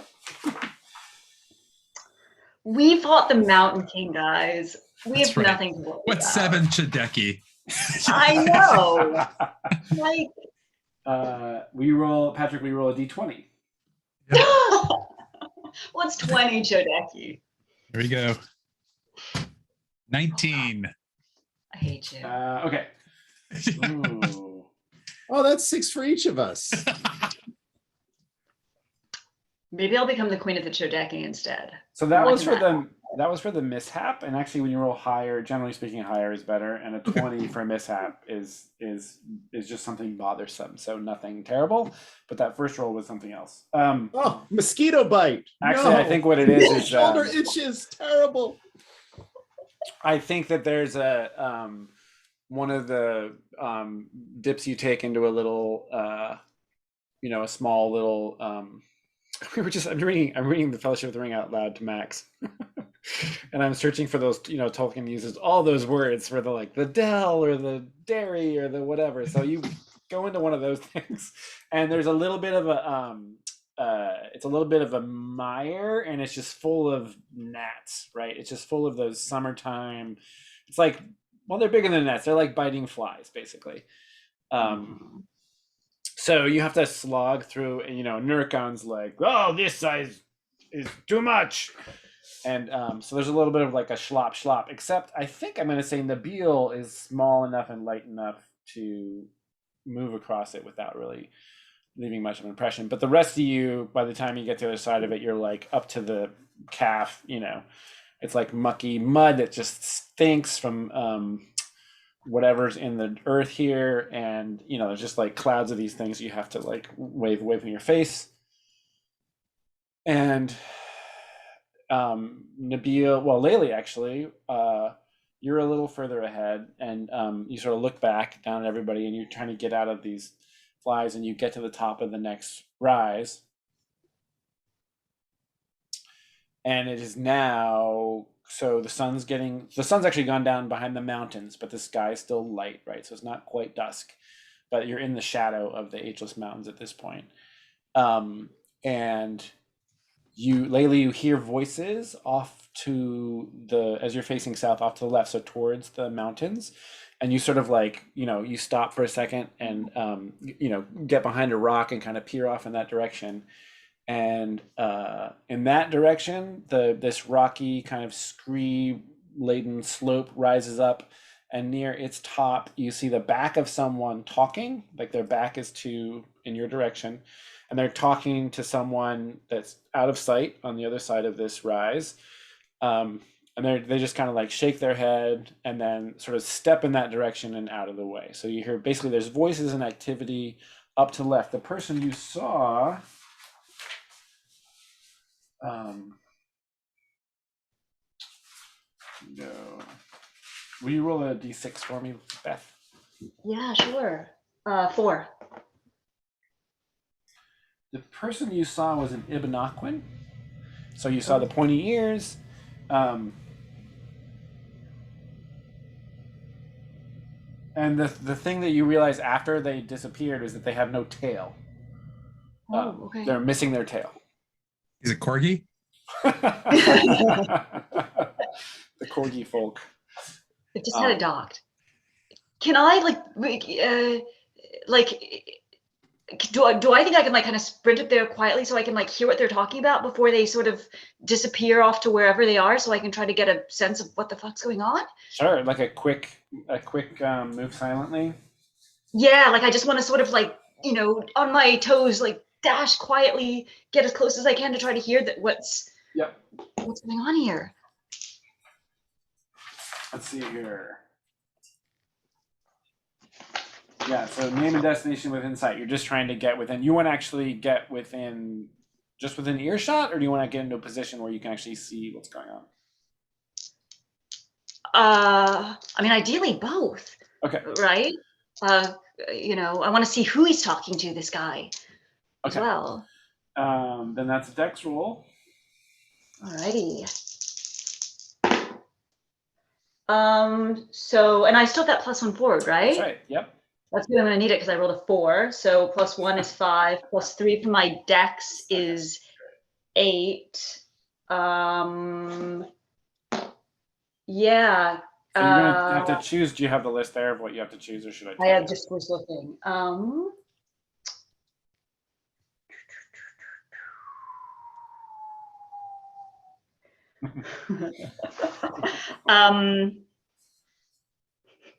Is it terrible? I just want to pick the worst thing for all of us here because it's more interesting. I'm so sorry, guys. So I'm gonna suggest that no, I will not be a dick. I will suggest that I have to stop only partway there, else they'll notice you. So can I suggest I get within earshot, but with not in visual range, Yep, like I yep, hope. sure. And it's like on the audio, it's going to be a little inaudible. You're going to be able to pick up some stuff, but not super clear. Okay, so you're sort of dashing. You're just like silently and quickly up that slope. You actually step on a piece of this loose stone, the scree that's on this slope, and it like, and then you leap to the side and kind of huddle behind a boulder as the person sort of steps back to the ridge, look down. Meanwhile, the rest of you guys are on the other side of that. You sort of, Nabil's probably gotten up and sees what Laylee's doing, but you guys are in cover above the kind of mire area. Or was it? Oh, just loose rocks. We'll get back here. You have to help like everyone else. And then you hear other voices. And then the person sort of steps out of sight. The Ibanaquin disappears, or from the guttural voice, you assume it's the Ibanaquin you saw before. You're just listening, and you hear the sound of a shovel, or what sounds like a shovel, and then like different conversations, but you can't really make out specifically what they're saying. And but it's definitely more than 3 people back up there. All right. So I will go back then at this point, like loop back. Okay. Because I assume I can't because I fucked up that roll, or not fucked up. I can't get closer at this point. That's like the trade-off. I can't try again. Yeah, I think if you did that, they would see you. Yep, exactly. Right. You got into basically the best position you could manage. Yeah. Right. So I will loop back to the group and let them know that there's at least 4. They're digging. I don't know what they're digging, but they're working on something. We should find out. I will sneak up, see if I can get a better look. Be careful. There's quite a few of them. All right, I'll take out my knife then. All right, so now Veal's trying to get up there. Yeah. Switching back to the general terrain. And this is just going to be a saving throw with Dex, I think. All right. Dex, don't fail me now. That's a 9.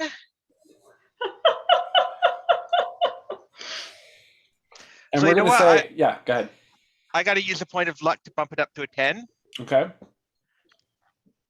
And so the reason that Nabil's able to do this, which Laylee couldn't, is that there's like there is an area sort of alongside that slope where there's some bigger boulders that are kind of like piled on top of each other, and there's really small spaces in between them. And Nabil is small enough to kind of like climb in there and work his way up through this kind of almost a chimney of openings to like climb to the top of that. And you get to the top of that, and gosh, whenever you poke your head up, you probably have to like hold your ears back. Yeah, right? most likely. To like keep them do that. So there's probably a move, or maybe like you have your hood tightened against your head or something.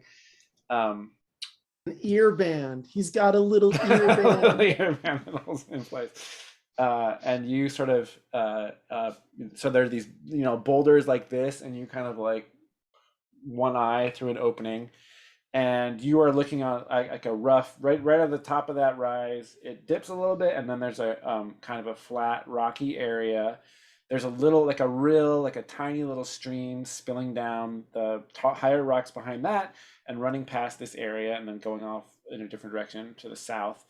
And what you see is 7 people, and they look like they're setting up camp.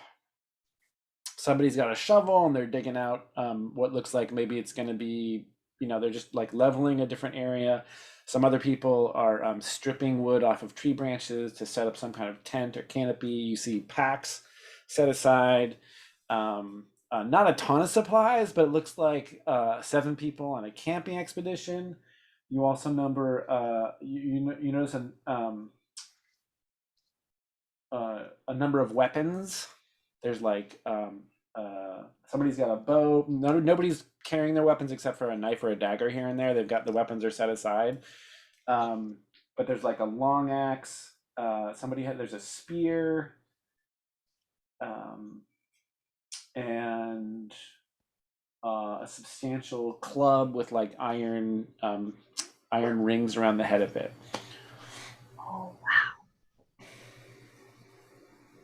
And you see, so there's only one human among them, and then it is 2 Buma and 1, 2, 3 Ibanaquans and an Alpharon. Is that right? Let's see. Anyway, it's a mix. No Chideki. No Shideki. All right. Are they doing anything particularly suspicious? It looks to you like they're setting up camp. So nothing more from the looks suspicious of than it, say, it looks from the looks of it, it's more than just like an overnight camp. It looks like they're setting up. They're doing a little excavation. It looks like they're going to be here a little while. Sorry, go on. but they don't have any special gear on them or anything like that that would be used for any unusual purpose. They just look like typical shady adventurers. Yeah, yep. They're definitely a motley crew. They're a mix, different levels of dress. There's one particularly loud person who seems to be ordering people around. One of the Buma. No, sorry, the human. The lone human is the one who's ordering people around.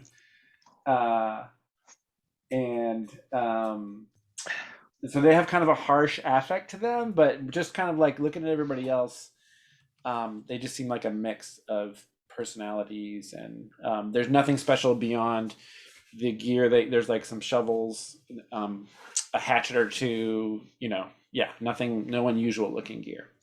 Do any of them look like somebody I might have seen around Moon Nadir or not at all?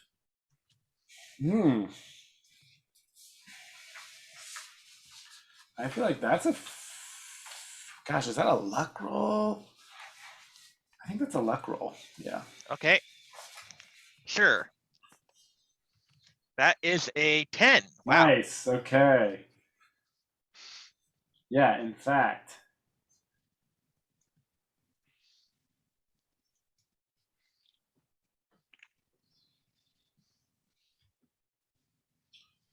I'm looking up to see which one of them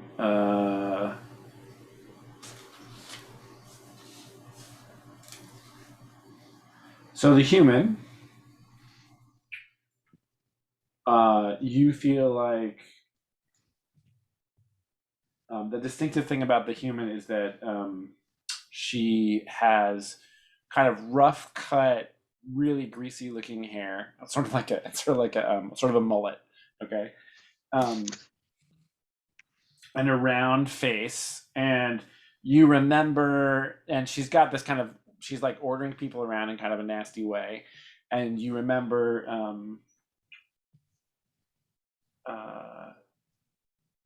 seeing her in Truth Market one time when she was buying something. She was haggling with somebody, and she was like being really kind of aggressive about it.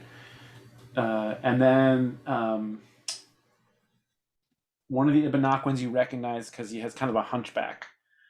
So the Ibanaquans, narrow waist, and they usually kind of, big torso and shoulders that are broader when they're standing upright. And this one, like, he's kind of hunched over, so his head is a little more set between his shoulders. And you realize that this guy you recognize more, and he used to run a tavern in Moon Hadir. a tavern that you'd been to. And I'm gonna go so far as, because he was the tavern owner, you remember his name, and it was Urbiel. Urbiel Hillback is what they call him. Deal Hillback. And did the tavern go out of business or have any other kinds of problems? Yes, it did. And It was that you don't really, you remember that it was maybe you went back, you were tried to go back to it after a visit there, and it was shuttered and was not in operation anymore.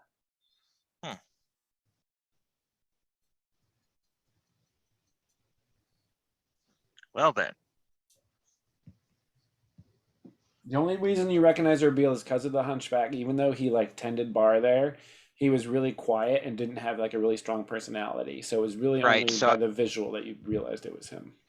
Yeah, okay. So again, looks like a fairly typical shady group of adventurers, but what are they doing out here is the question. I mean, we could ask them if they've seen the Chodeki. But other than that, I mean, I see no reason to just leave them alone. Unless you want me to root through their stuff and see if they have anything good. Because I can totally root through their stuff and see if they have anything good. I would think we might want to just walk around them because I worry that, the day is escaping us and we still have some interesting locations to get to. Unless we can think there's a connection between these guys and the threads of, the disappearance of Hanuna. Hanuna. I'm a theory might be that Hanuna, the quarry people found something. The quarry master it knows what it is. This group, Hanuna somehow found it or found out about it, and these people are looking for it too. Maybe, yeah. So Yeah. I bet probably is a connection. These probably are not good folks, but I do agree that maybe we should go around for now. And then if we get to Zemdrax Maw, that's Yeah. gotta be a holy place for Zemdrax. So Get some if answers. nothing's immediately obvious there, I think that would be where Alexi will try to delve into the spiritual and see if we can get some additional clues. If that sounds Besides, right to there's you a guys. lot of them. It's not like we want to fight them or something. There's 7 of them. No, that's my worry that we'll get a little, and there's more cool stuff to see than this ragtag group of guys, because I don't think we're seeing any red flags to say these are the dudes. So yeah, let's shall we try to edge around them then? That seems to make wanna go sense. We here. don't have any evidence that these people are up to anything that we care about. Yeah, fair. Still fair. kind of want to go through their stuff, but okay. Maybe on the way back, Laylee. Maybe on the way back. If they're still here, I'm going to. Okay, so Seems fair. give them a wide berth and then keep heading south. That would be our goal. Yeah. Okay. So yeah, so some time was used up there. So but again, it's a full moon, so it's well lit, and as established, there's no clouds in the sky. So as the sun goes down and the shadow falls deeper across the land and the sky darkens and the stars start to come out, you can make your way across the landscape without much problem. I mean, maybe Alexi's poor eyesight is a little bit of a. Or wait, does he have poor eyesight? No. No, he has doesn't. good He has great eyesight. He's okay. like big owl yeah, eyes. great, you okay. know. He's actually pretty Um, good in dim light. And the moon illuminates the next sort of set of hills that you're crossing. There is a steam or mist rising up from the far side of it, like a wall that, like, in fact, when you see it, and it's because of the moonlight that it's totally visible. It spans. You got to figure it spans several miles of space. It's like a curtain of kind of steam rising into the air before it dissipates. So it has that. There's almost like a Northern Lights quality to it when you first see it, right? Kind of rising up behind the that next set of hills, and I think Alexi gets a little bit of a vibe off Thrill. of that. If the yeah, and then you get to the top of that ridge, and you're looking down into basically a sea of mist from your position. This kind of during the day, the rocks here are kind of like pale orange and purplish in this whole area, and the usual kind of sandy, rocky earth descends from the ridge line, probably 50 or 60 yards, and then kind of like drops off. And just out of that gulf, just is just like this sea of steam rising into the night sky. So you want to camp on this ridge? You want to do any further investigation this evening? Sounds like fumbling around in the dark in the moonlight in the mist is a way to quickly get very closely acquainted with Zemdrak's maw in a way that's no doubt holy, but maybe not conducive to long life. So yeah, I think camping sounds like a great idea. Okay. Yeah, and Nabil could also use some more rest after our long and arduous hot journey here. Oh yeah, you're still recovering. Oh, and you know what? Alexi will say, Acolyte Nabil, you truly have, persevered through all of the hardships of the road. Allow me to give you this bedroll that you may rest this night in extra comfort. And the gameplay thing for a bedroll is you get to add 1 to your recovery if you sleep in a bedroll. Righty. So we're not going down there? I'm hoping in the morning when we can see. Nabil's already asleep. Okay. And look how cute he is. We wouldn't want to wake him. Oh, the little snores. Oh, You guys gonna have a Okay. campfire or not? I think not. No, I think we should have a guard too, just in case those people Yeah, come. let's Everybody's on watch except Nabil. I think So the usual. Everybody's gonna take a watch. yeah.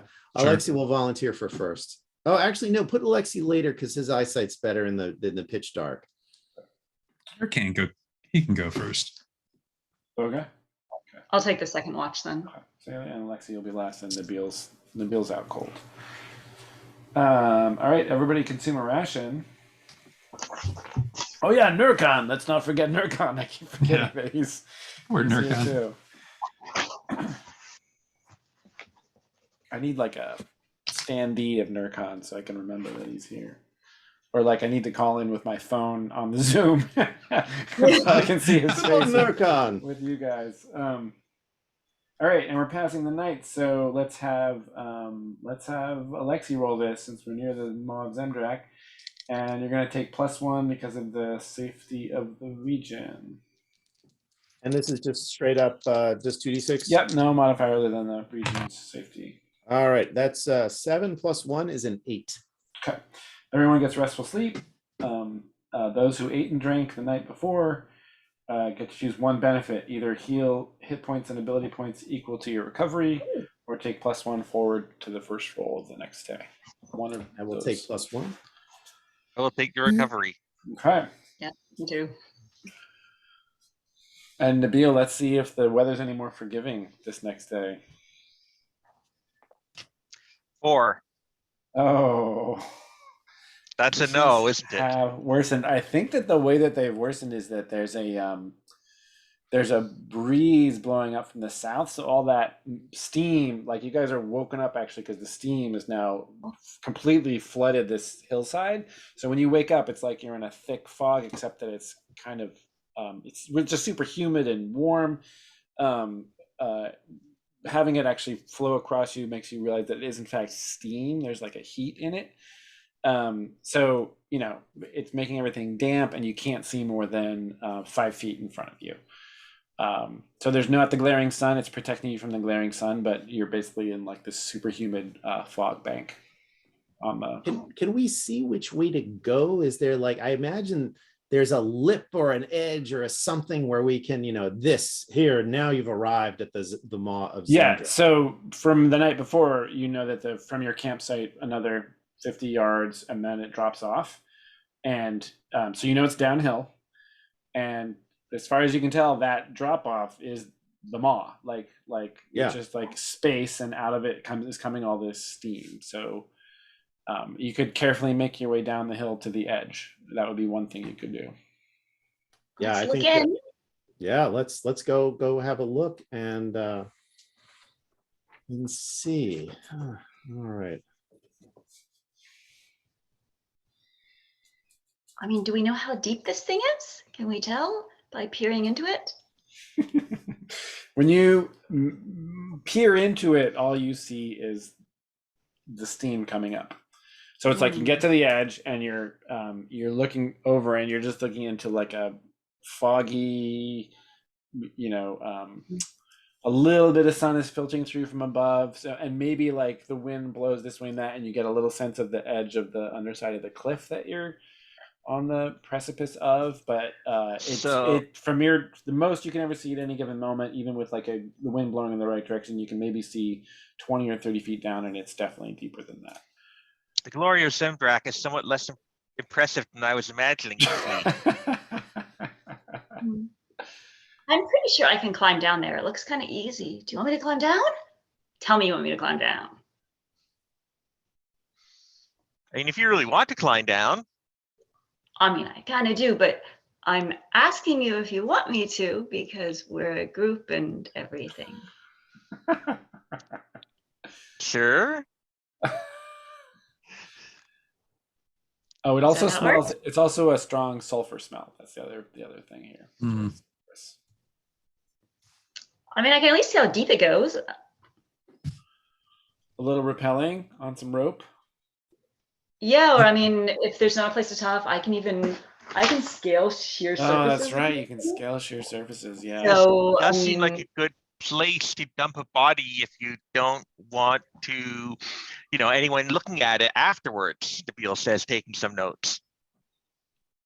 yeah, I mean, I can try to see if I can climb down and see if I can find the body. Ooh, was there a body? Did we find a body? No. Laylee's talking I'm about saying I climbing can down. climb down if you want me to, but I'm asking you if you would like me to, rather than just going myself. Oh, it's the new Laylee, the thoughtful Laylee. Maybe not that thoughtful. Okay, just tell me what you want me to do and not make a big deal about it. Perfect. Yeah, let's scout down and see, and then if nothing immediately comes up, we'll pray for guidance. Okay, I will see what I can find. Okay, and you can scale sheer surface. So Be careful, Lily. Yes, I'm gonna free climb it. okay, so yeah, you're like zoop, over the edge, handhold, slipping. And actually the rock is slick because of all the moisture, right? So scale sheer surface is one thing, but it's slippery. But you can do it. So it's as long as you take your time. You get down about 50 feet, and it's getting hotter at this distance. 60 feet, it's hotter, and your clothes are soaking wet, and your grip is starting to, you reach for this thing and it slips a little bit. You got your toes dug in there, and you realize that, yeah, I can climb like a straight wall, but now this is all covered in water. It's a whole other thing. So to go deeper, and at this point you can actually hear something down below. You hear like a so you know that you're not too far from whatever the source of this stuff is. Wow, that's great. Oh, it's the fish people. This is, I know, I'm just waiting for the giant crocodile to eat me.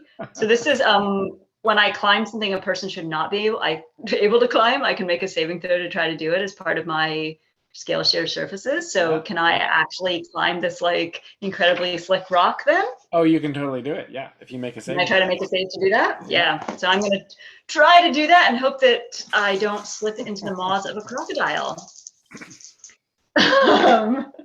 Oh, that's great. I rolled a natural 10 plus 3 is 13. Okay, all right. So nothing's gonna to stop Laylee, Queen Laylee from her descent. Yeah, so there's just maybe a brief pause, and then there's a point where you actually look below, and now down here there's the steam seems a little more. It's a little diffuse. It's not as thick as it was high above, just because of the temperature difference, and you look down, and there's a moment where you just kind of let go with your hands and your body. You just slide down the cliff, and then tunk, stick your toe in right at that right spot. And then you look to the next place and make your way down until you get to the bottom. So the cliff is relatively straight up and down, and then it kind of curves in. The ground here is it's cracked black porous rock going away from you, sort of continuing the slope down, and you sort of make your way along there, and now you're just it's being right next to a really strong bonfire. It's really feeling it on your skin, and you see the edge of a fissure in the rock, so a crack in the rock underfoot, and then another one over there, and another one over there, and it looks like a series of these cracks out of which this sulfurous steam is issuing. And you can tell just by looking at it, there's it's coming out with a degree of force that if you touched it, you'd probably be scalded pretty badly. I'm gonna not touch it then. And it's just a field, as far as you can see, it's just a field of these cracks with this stuff kind of coming out of it. And you gotta make a luck roll. Just see if I can find that fucking body. Yeah, Oh, because as I mentioned, Yeah. this thing is miles long, and you just happen to arrive at this spot. So we'll just see if this happens to be the spot where Not gonna you did arrive at the Need to most break it. obvious spot. So there is a chance it could be where people brought it, but it's going to be Laylee's luck that it turns out. What a thing to be dependent on. Wow, What'd you that's get? a 11. Wait a minute, is that still not gonna be good enough? -3 Yeah. You did. is So 8. mixed result. Yeah, and that's the best luck roll you've ever made. I know. We got to get Laylee up a level so she can start getting some of those luck points back. Problem is she's spending all her money, so I'm not stashing loot at all here for experience. I'm saving up to buy a tavern, just so you know. So the I know one trade-off that closed recently. Oh, we should talk. That's right. That guy's tavern. Ooh. So mixed in with the sulfur smell, you pick up something else, something pretty awful. And well, actually, at this point, it would be cooked. But you do pick up a different kind of smell. And the trade-off is that you actually, through this these seams of hot scalding steam, you see a shape, deeper in there. Some the ground, which is roughly, it's uneven, but it's regular in its surface. You see a shape on top of it, and from the change in the smell, you can only. In fact, one thing you do catch. It's only been 4 days since Hanuna died, so you actually see some whiskers sticking out of the pile. Oh. Yeah. Wow. So you Fuck. So you can't really get close to it without going through this painful stuff. Is the body itself lying in one of the on top of one of these steam vents, or is it between steam vents or something? It's from what you can see, it seems to be between them, but maybe overlapping some part of it. Okay, so there's no, in what would be me asking for death, clearly would be, there's no way for me to leap up and try to thread the needle between two steam vents to get to her body to tie a rope around it. You could totally try to do that with your amulet. But it would be a wisdom roll. Okay, and if I do succeed at that, You would land in a space between the vents with and I'm some- not standing on a vent myself. Yeah, yeah. Oh man, if you could bring her back. I like those odds. We could do some stuff. Okay, so just just to be means- clear, Mhm. this is super scalding hot. So Yeah.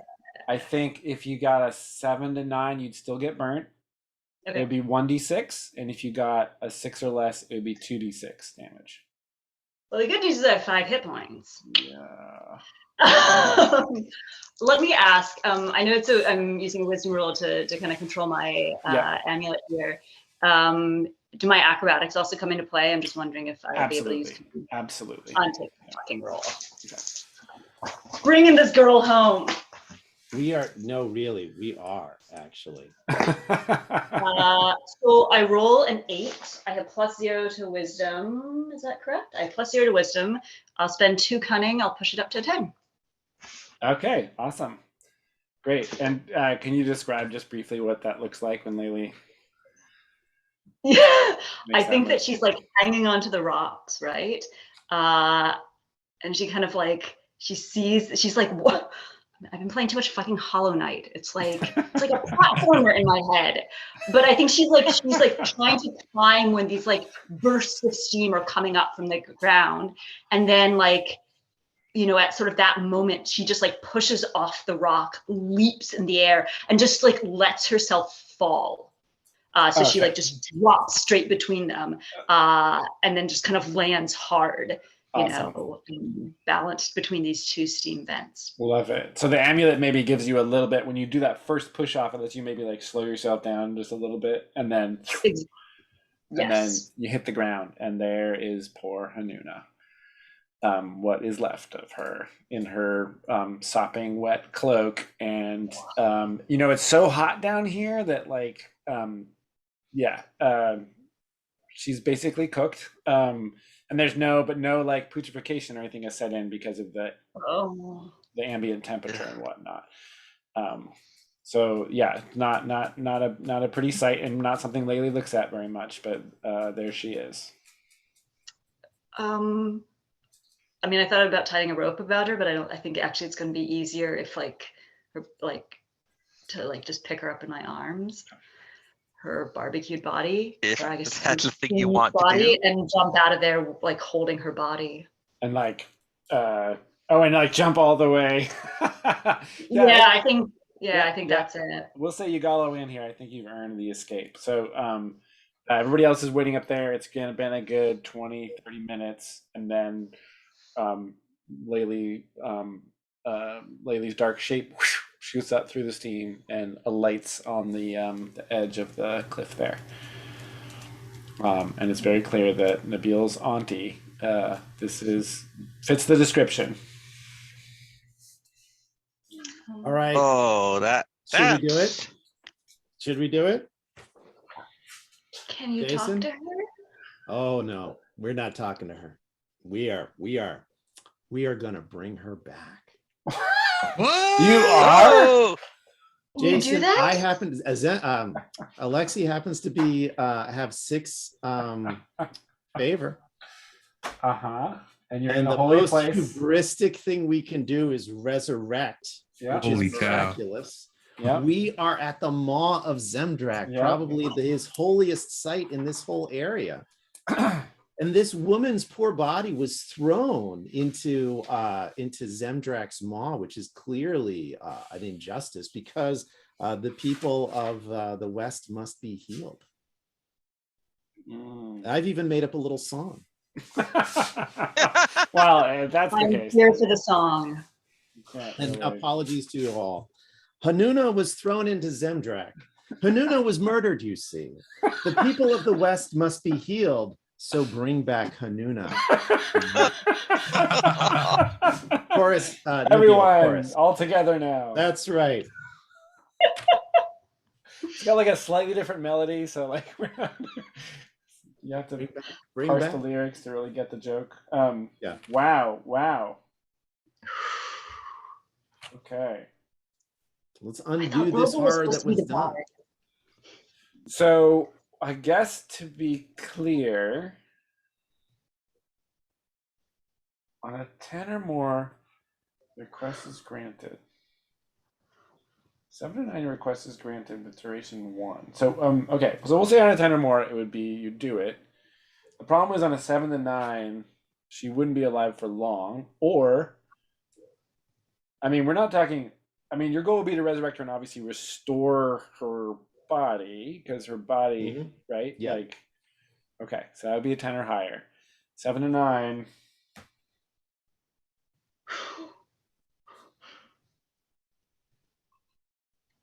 It's tricky though, because it talks about duration 3, but resurrect feels to me like it's Yeah, no. On a 10 or higher, she'd be back alive. Yes. okay. On a 7 to 9, it would be duration 1, meaning that you'd bring her alive long enough to talk to her. Oh, And then okay. so that I think that would be the trade-off is basically she wouldn't be fully resurrected. All right.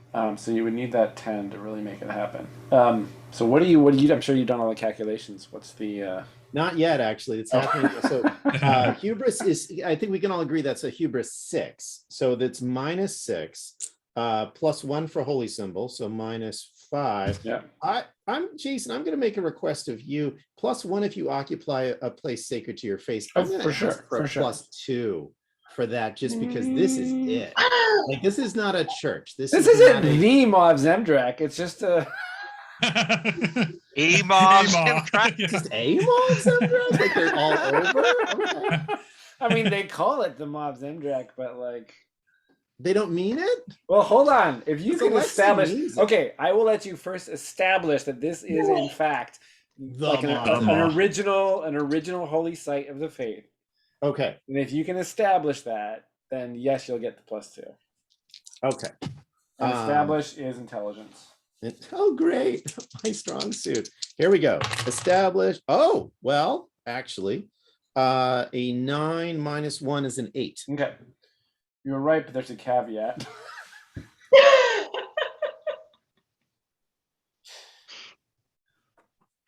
How about Alexei knows it's truly the holy site of Zemdrak, but nobody else believes him? No, the caveat is nobody else believes him. Well, how does that? That's not going to. That just makes you the visionary, Crazed prophet. Yeah, exactly, the crazed prophet. Here's the trade-off: to get the +2, you have to throw all of your earthly belongings into the maw. Everything you have, everything that Alexei brought with you, you have to cast it all away, and including your cloak or whatever. It's everything. It's the staff. It's everything. So just get that extra +1. And so it's just you. It would just be Alexei in feathers and with nothing, no earthly possessions, trying to bring. Yeah, crap. That's the trade-off. And Alexei would have to get rid of the staff. Oh, he doesn't want to get rid of the staff. I think the way that would work is like you would use the staff for the ritual, and then the last thing you do would be to cast the staff into the maw. That would be the last thing. But yes, you would have to get rid of the staff. Yes. Okay. Yes. Let's bring this lady back. Can I assist him in some way to hoping give for him that. +1? You know, mean- in prayers and chanting and We could certainly do a musical accompaniment. He wrote up the lyrics. But we could- Right, you guys. While Laylee was down there, you guys were doing a little jam session, just working out all the details.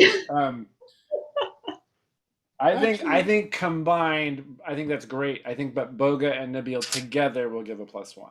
Right? It's All like right. Nabil using whatever he's been taught by Alexei, and Boga playing backup. So I think together you guys get that another +1. So you got your holy symbol. You're casting everything into the maw. That's +2. You got assistance. That's +4.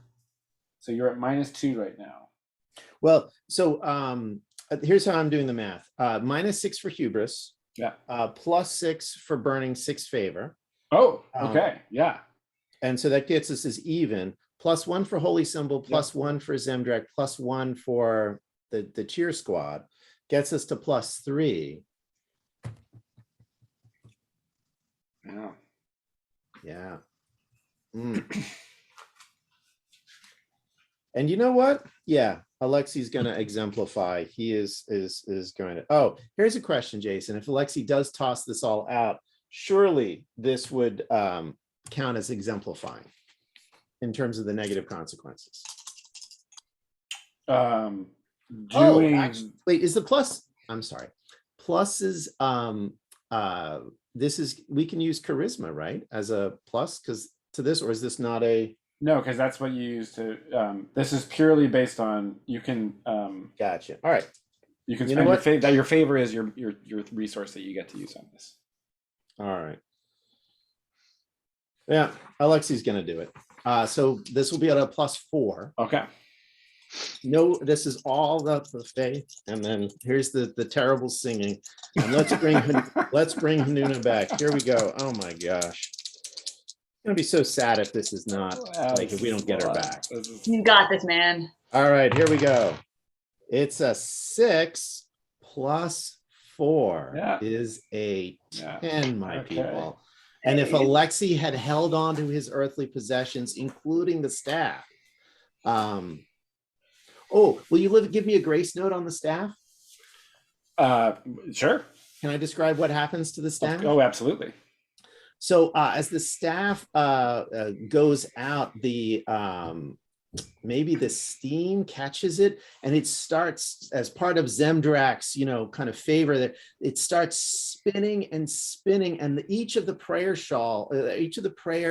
wrappings kind of goes off one by one. So there are these multicolored strands all moving, and at the center of the staff, and what's been in there the entire time, actually you see glinting off of a little bit of sunlight that comes in through the steam. You see the glinting of an amazingly fine sword made of Ukriti feather steel. Oh. And then glints for a moment and then falls, into the steam, never to be seen again. If I may, Please. I don't think it falls into the steam. I think it disintegrates into particles. Oh, perfect. I think it's Yeah. return. I think Zemdrak reclaims the metals, right? Like. Oh yes, absolutely. Like Even it's, and then it just it just breaks apart into like silver dust, basically, and that merges with the mist and the intonation, the last thing, and then everything's like sort of deathly quiet for a moment after that. The mist actually, there's so that happens, and then the steam in the immediate area, like in a semicircle reaching away from Hanuna's body, actually dissipates. So that area suddenly becomes totally free of steam. And everybody's watching inside. It's like very, very long. It seems like nothing's happening. And then the earth itself, the stone underneath Hanuna's body goes, it kind of like juts up out of the ground underneath her body, like raising her up on like a table of stone. And then she, like her body like contorts as it kind of like starts to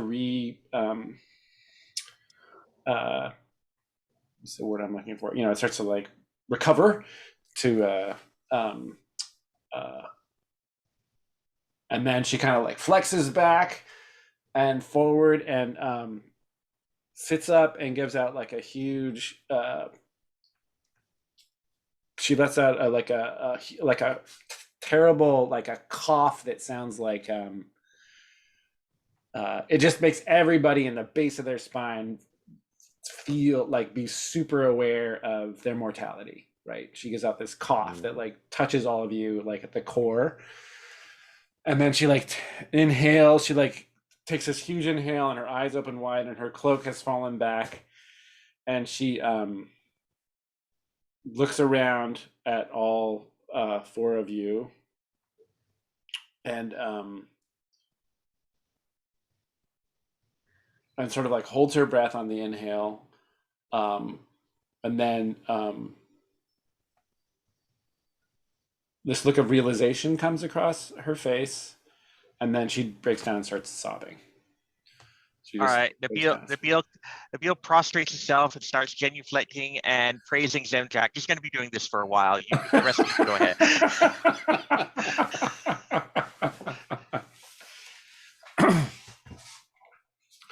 Yeah, so you give Hanuna her her space. I would offer her a cloak or something, but yeah. Yeah, she has like, rags of her I think her left arm had been sort of seared off by one of the events that she had fallen on. So I think that is one thing that she's missing, right? Like it's all healed, but the arm from the elbow down is actually not there. Is gone. Okay. It's gone just because it was actually completely destroyed. Permanently marked by this. Yeah.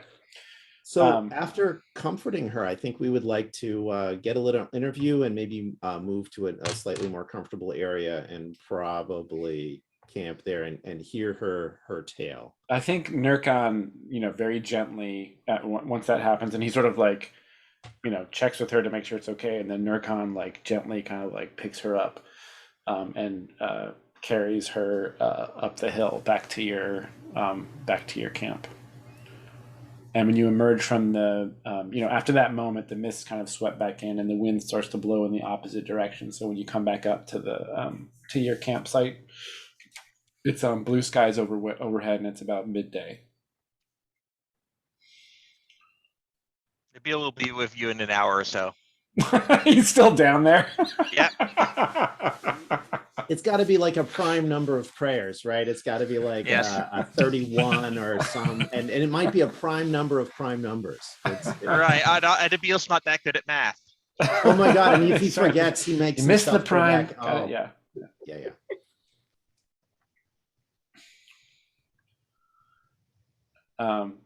Yeah. So later that afternoon, you can talk to her. Let's interview and ask her, what happened. And, Zemdrak has called her back, to undo this horrible wrong that was done to her.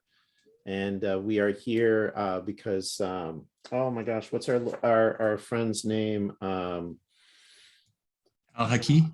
Al-Haki, yes. Al-Haki and Maha had asked us to look for her. And at their behest, we found her. And through Zemdrak's grace, we were able to bring her back from the lands beyond.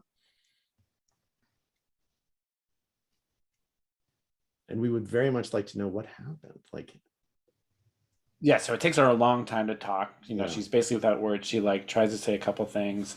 You mentioned El Haki and Maha, and she's like, her eyes light up, and she's just like looking around at everything and like picking up rocks on the ground, and is just like staggered by what's happened. And eventually, that night, actually, so stars are out, moons are out. She's finally able to talk. I'm playing some relaxing music. Bogo's got Just, some tuning my chill tuning my tunes instrument going on. and chilling music. That's perfect. Nabil finally comes out of the pit, and she basically says, first of all, she's incredibly, she's grateful, but she clearly has like mixed, it's like such a crazy experience. It's like she can't even, express her gratitude to you all, but like you can tell that she's grateful, but she doesn't really know how to say it.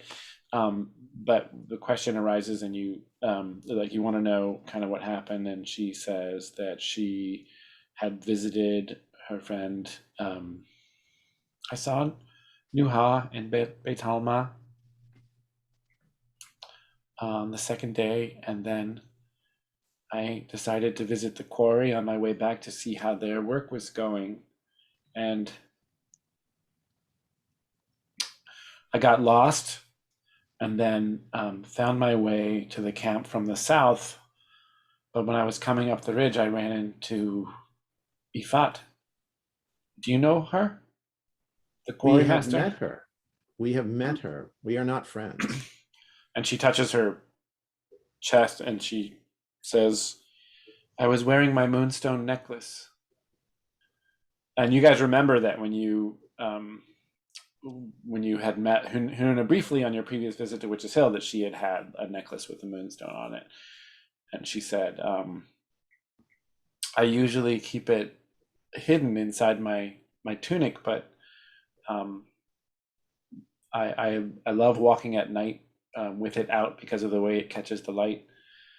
And Aoife saw it, and she wanted it, and I refused to give it to her. And then she can't talk anymore. Oh, Does she still have the necklace? Or like on her right now? Is she wearing it? You guys did not see her wearing it. Okay. All right. Well, I'm sure we can manage this problem.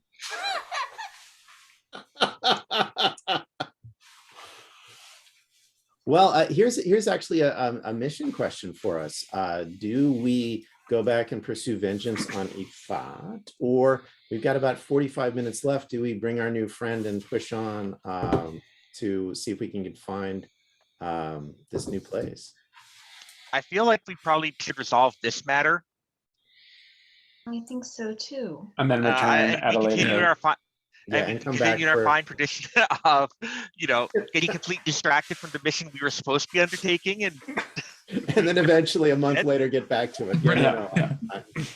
Why change now?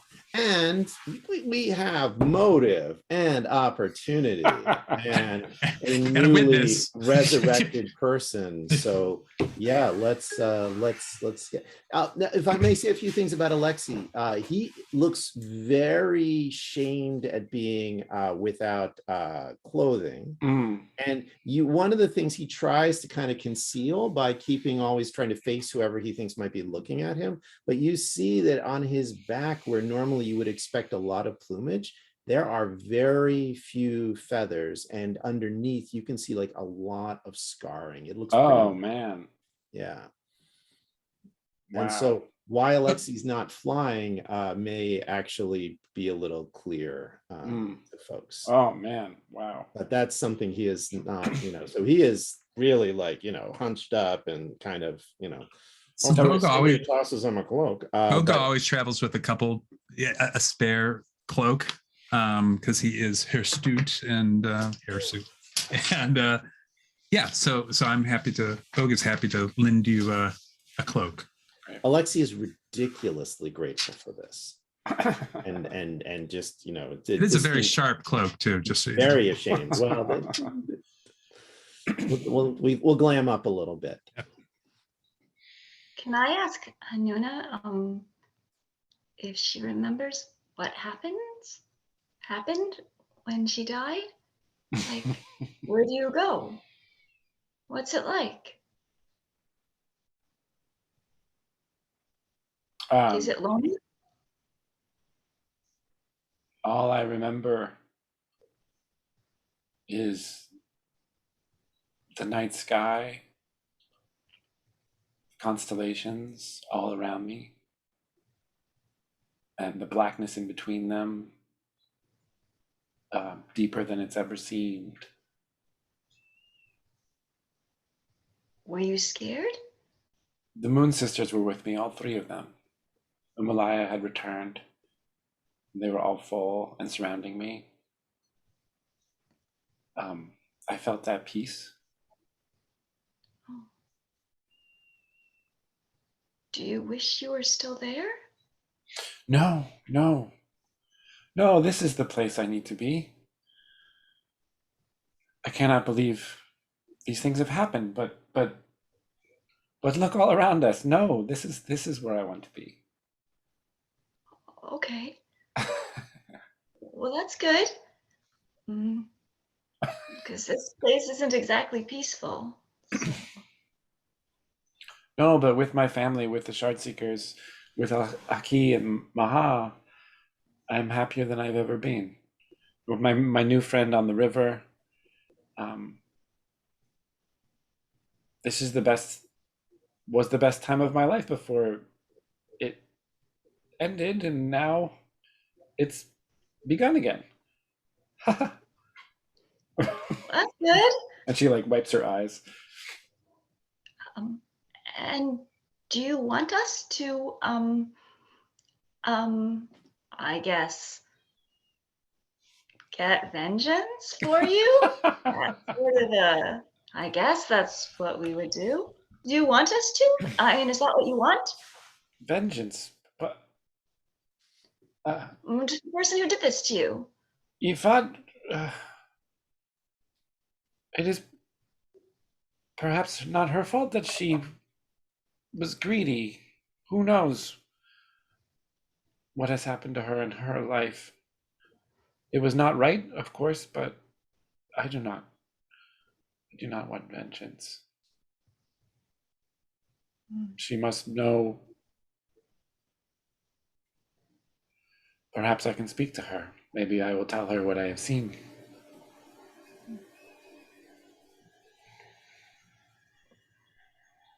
Do we go there now?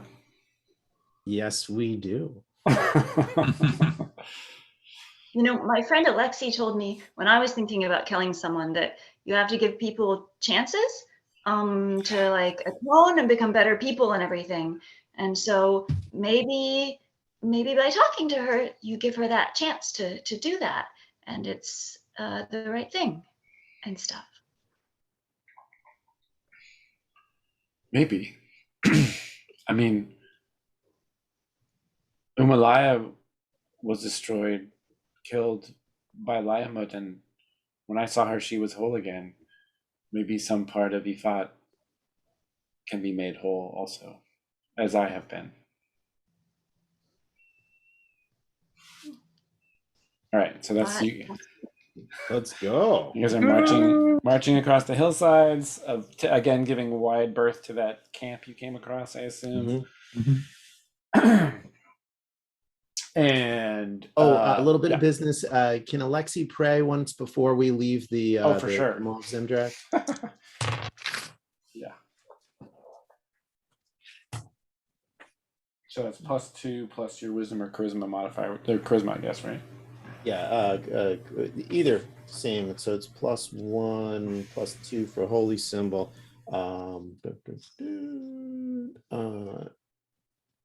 Oh, and place sacred to your faith. Yep. So that would it's a 7. That would take it to a 10. Yep. So favor max to maximum.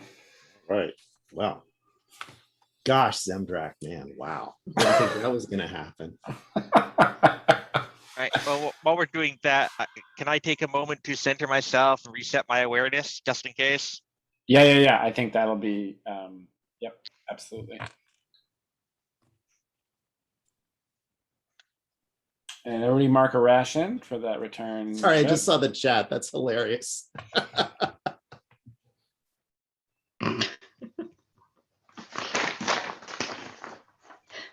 Naked no more. Naked no more. I think Laylee like tries to like not look, but really like ends up looking. As you do when you're a kid.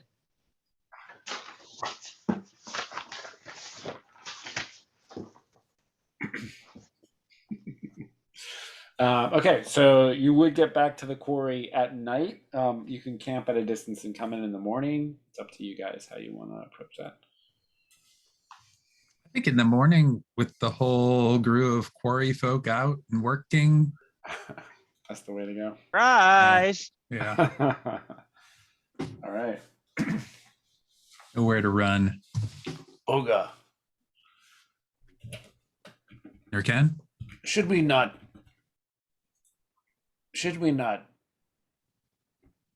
give this Ephod what she deserves? Right there with you. Well, I think we have to listen to the wishes of Hanuna. I think when she was talking to Laylee, that it was clear that she wasn't looking for revenge, and it might do more to hurt her, to hurt Hanuna. She's been through a difficult time. So I say let's see what happens.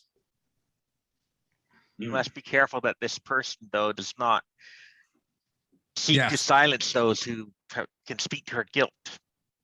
Well, Narcan, you should keep an eye on her on what's her name? Hanuna? No, the quarry master. Ifat. Stay close to Ifat. Don't let her get away in case she decides to go. Hmm.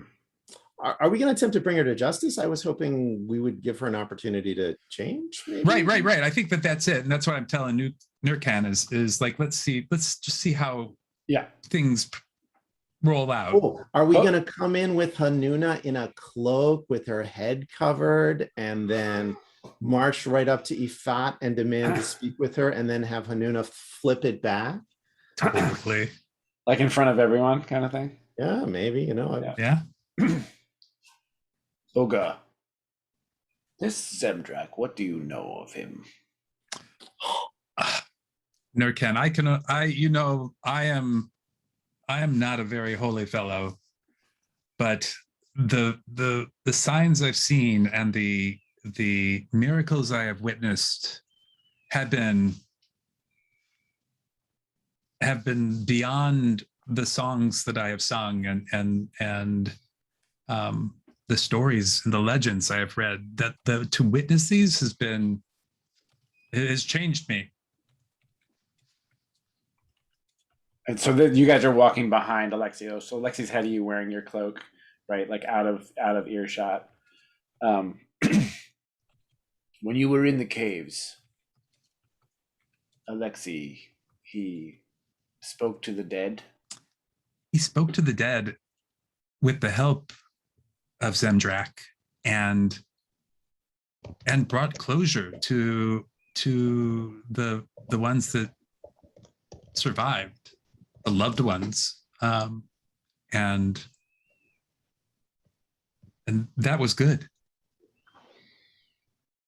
And this little one, Nabil, he seems to believe as well. Yes. In fact, if you'll going to stop back, always sneaking up on us, and preach Zemdrak, the word of Zemdrak to him. It is, yeah. Nurkan, all I can say is I was not a holy man before, but I have witnessed things, and I would call myself a believer if someone asked. I drink to Kumostasi. I have done so since I was a young boy. But this makes me reconsider my faith.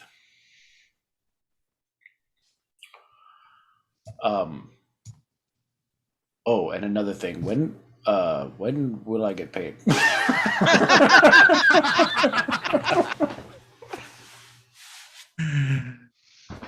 Oh, Nurkan. Well, I've got you covered on this one. Don't worry. All right. Yeah.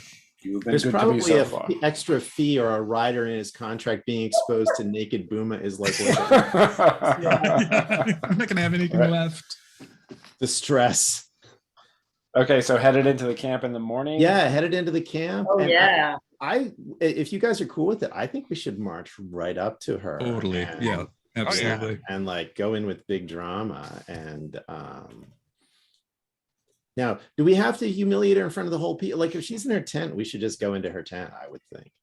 I don't think Yes, this is no, about we need to show to justice that shows the power of Zemdrak to all of these miners.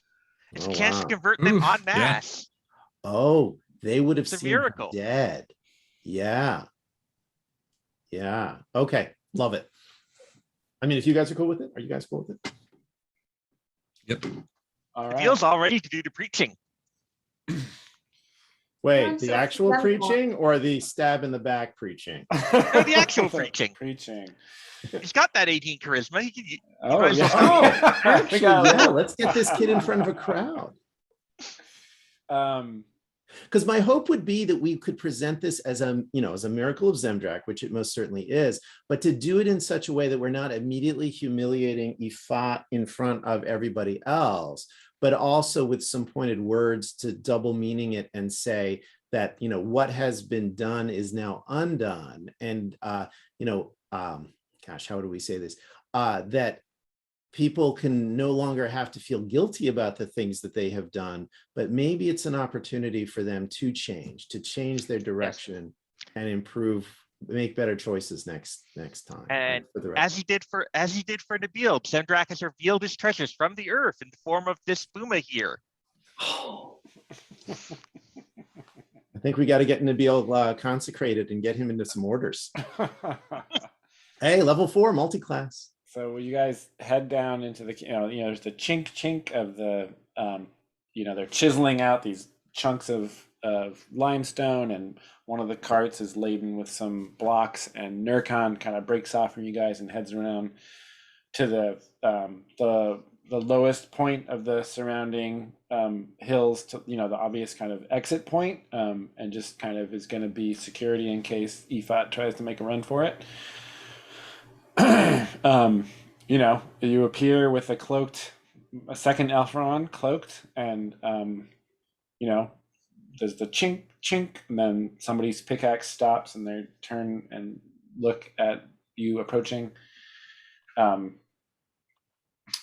Ifat is discussing something with one of the workers, and the worker looks over, and Ifat looks over, and it's 6 of you. No, 4. So Nurkan's over there. So there's 5 of you, including Hanuna. And you are approaching her directly, right? Mm-hmm. Yep. So they both turn to face you. The worker takes a step back. Ifat,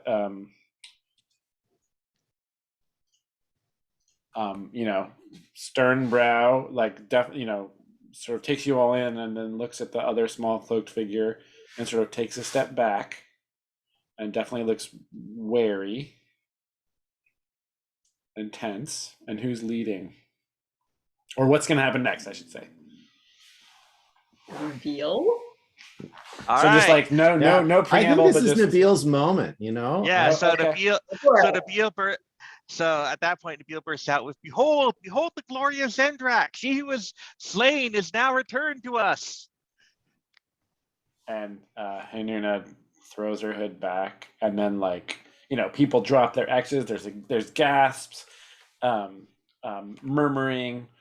Ifat takes a step back, and she's all sunburned from being out in the sun, but if she could turn pale, she would. Well, Nabil's going full throttle of his speech at this point about how the streets of the earth have been revealed, and Zendrak has returned this treasure to us, as he has would return treasure to you miners, etc., etc., etc. Great. And what would be her? I guess since you're doing the talking, Nabil, make a reaction roll for Ifat to see what she does. So, all right, 2d6, no modifier. I rolled a 3. That's not going to go well. Okay. Oh, I've got to move if she starts to run or does anything aggressive. She turns to run. Yeah. So there's a moment where that's all the realization happens, and she looks over to people and she looks back at you, and then she just turns and starts to run. Well, she actually goes, ah! Nurkan's there to catch her. Yeah. Nurkan would make a roll to catch her, but Alexi, did you have something you were going to try to do? Yeah, Alexi's going to try to throw the Najima's hindering pyramid at her. Oh, wow. Okay. To just kind of hold her in place. I'm going to say duration 1, and area of effect is going to be, she's close. And it's only one person. Yep. So I think that's totals 2. So he'll burn 2 power, and that's just going to be a straight up 2d6 roll, correct? Sorry, duration 1 is 1. Single target is 0. Close range is 1. That's 2. And then minor effect? Yeah. To hold her in place. Delay her, slow her down. If you want to actually lock her down, that'll be moderate effect. Oh, yeah. But minor effect would... How about we just have the pyramid glow around her and startle her? Doesn't actually... Oh, okay. Sure. So more of an illusory kind of scary, but not... Okay. She could push through it, no problem. Right, but will it be enough to startle her into... Okay, yep. Yeah, okay, that would be, I would say, parlor trick level there. Okay, then that's one power. Close. Single target is 0. Parlor trick is 0. Well, no, it's not. It's got to be a convincing illusion, right? You're not just like hiding a card up your sleeve. You're creating a glowing pyramid. What's your total power right now? Total power is 2. Yeah, I think you're going to need both power to do that. Yeah, fair enough. No, that makes sense. And then cast spell, define it, roll +0 +1 unspent power. So I get no pluses to this. Yep. All right, This will be funny. You got that, man. we got this. Here we go. Let's see. Oh, rats. That's Oh no. exactly what Well, happens. So Jason, so on a 9-, you suffer an arcane accident according to your roll. Yeah, what'd you got? Misfire, because I rolled a 6. Mark Oh. intelligence. The spell works, but it affects a different target. Oh God. All right. Well, Yeah. sorry guys.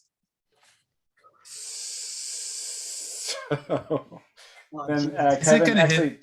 Is it going to hit Nurkan? yeah, exactly. Oh shit. Of course it was. And Boga is gonna, Patrick, you're gonna roll for Nurkan. Okay. See if he falls for the illusion.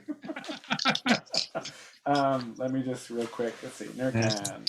So his applicable traits. Oh, well, look at that. He's perceptive, and he's +3, masterful. So he gets a +3 to this roll. All Oh, right. he's All gonna right. see He's through. gonna see right through this illusion. Maybe. 11 with the +3. Yeah. Okay. Yeah. And behold how Zemdrak reveals to the evildoer that there is no escape. Oh, nice, man. That is beautiful, Nabil. Yeah. So Ifat like makes a run for it.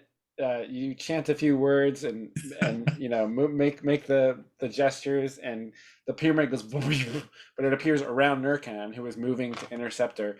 And there's just a moment where he goes like, he does like that, and then runs right through it, and tackles her. Yes.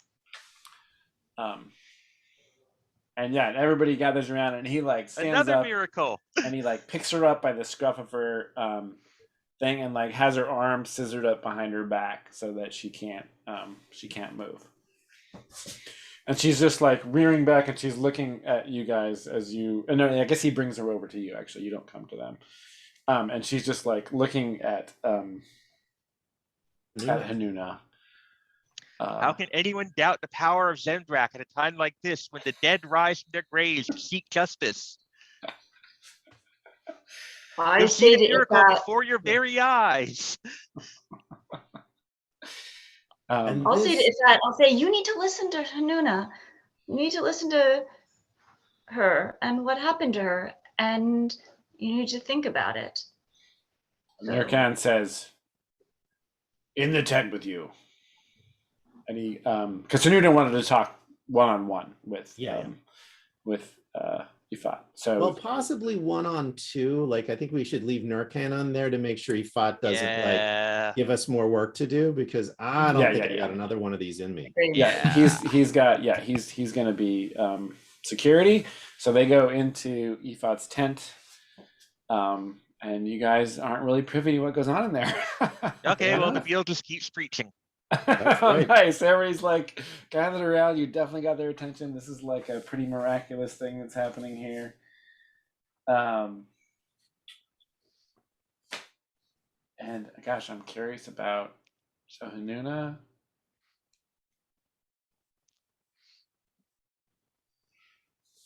And obviously, if anyone wants to take this moment, Nurkan, Boga, anybody to convert, gosh, Or some minors. I mean, random minors, like we're ready to, I think in a quiet moment when Alexei and Boga are talking about the hymn that you wrote, and we're talking about music, there will be a moment where Boga converts.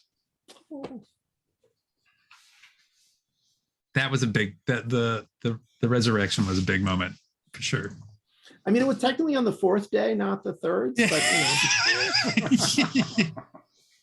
no offense. It was on a full moon though. Oh, sources differ. So some time passes, and then Do we get any takers, any converts? yeah, Nabil, make a charisma roll. All right. And that is a 9. Okay. I'm gonna say, let's see, there's roughly a dozen workers here. Like 4 of them have seen the. I was gonna say seen the light. They've seen the. I've seen the earth. dirt. They've seen the dirt. They've seen the dirt.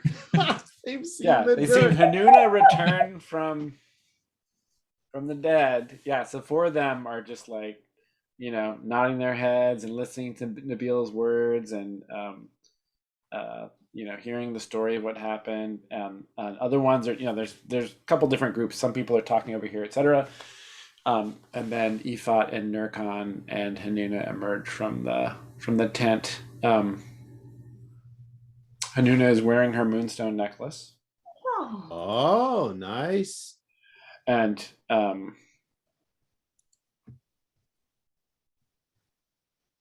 Ifat calls over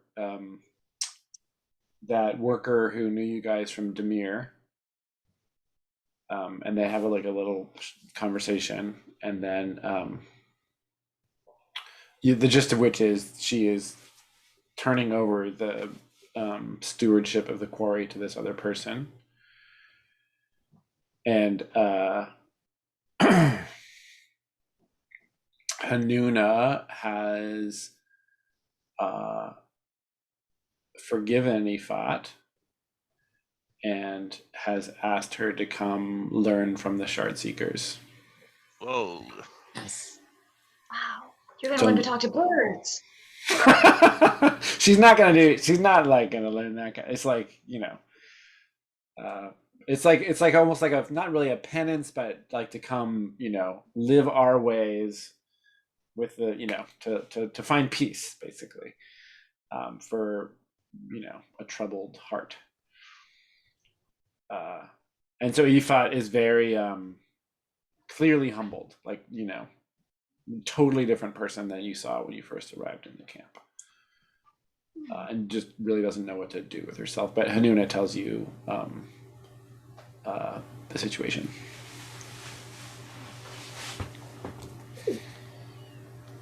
I do hope. Oh, sorry, Bogan. I was just gonna say one scene that would be nice to add in retrospect is the conversion of the group of miners. Yeah. And I'd like to be part of that too. Like, Boga's in the conversion ceremony, and I don't know what it looks like. Maybe we're pouring dirt on our heads or something like that. But yeah, that's like a big moment, I think, for Boga is actually taking on a religion. Yeah, it's huge. yeah. Great. Love it. And then, that's the one. I think I'm standing back with Nurkan, and I'm like, there are other gods other than Zemdrak. Yes, Lily. I'm just saying. Who do you There's not play with? just Zemdrak. No, there are many. Do you know of Kumustasi?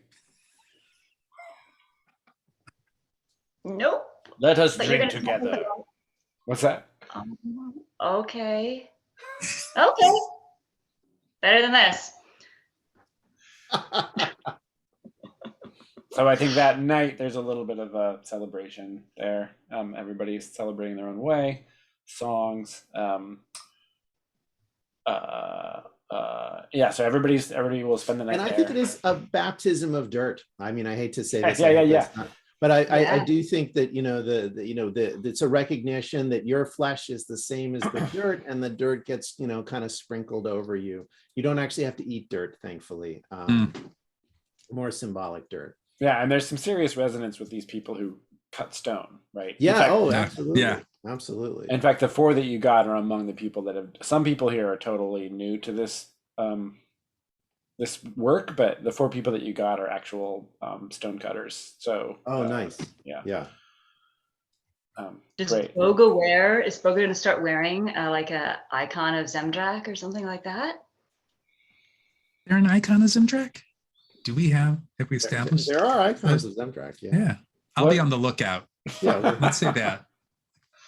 Kevin, I forget. Does Alexi have a particular symbol that? What is this? Yeah, it's I don't know that I can actually draw it, but it's a triangle with the point downwards, and then a 3 lines sort of above it, making like, I mean, almost like a little canoe or a little crown. But that's the sort Right. of symbol. I'm 3 sorry, I lines don't like have. that? Oh no, or 3 lines sticking up. Oh, wait a minute. Oh, you're drawing on the screen? Okay, yeah, I can. The triangle, yes, but it's the one horizontal line in the right above that triangle, one horizontal line, and then 2 lines coming out of each end of that line, going up at about a 45-degree angle. Tilted in or out? Tilted out. So it's like it almost forms like a bowl. Yeah, perfect. Okay, got it. Okay. Yeah, that's Zemdrax's holy symbol. Great. Yeah. All right. So there is much celebration that night, and Hanuna has returned from the dead. Maybe there's a montage of the trip back where you guys meet the Shard Seekers again. Al Haki, like, is everybody's just like. So for them, it's just like Hanuna was gone for a little while. They don't even know that. Well, I bet first it's Al like, Haki didn't see that coming, even though they are seeing a whole bunch of stuff. I bet they didn't see that. Yeah, I think that's actually a great point. Yeah, because he does have this attitude of like knowing things.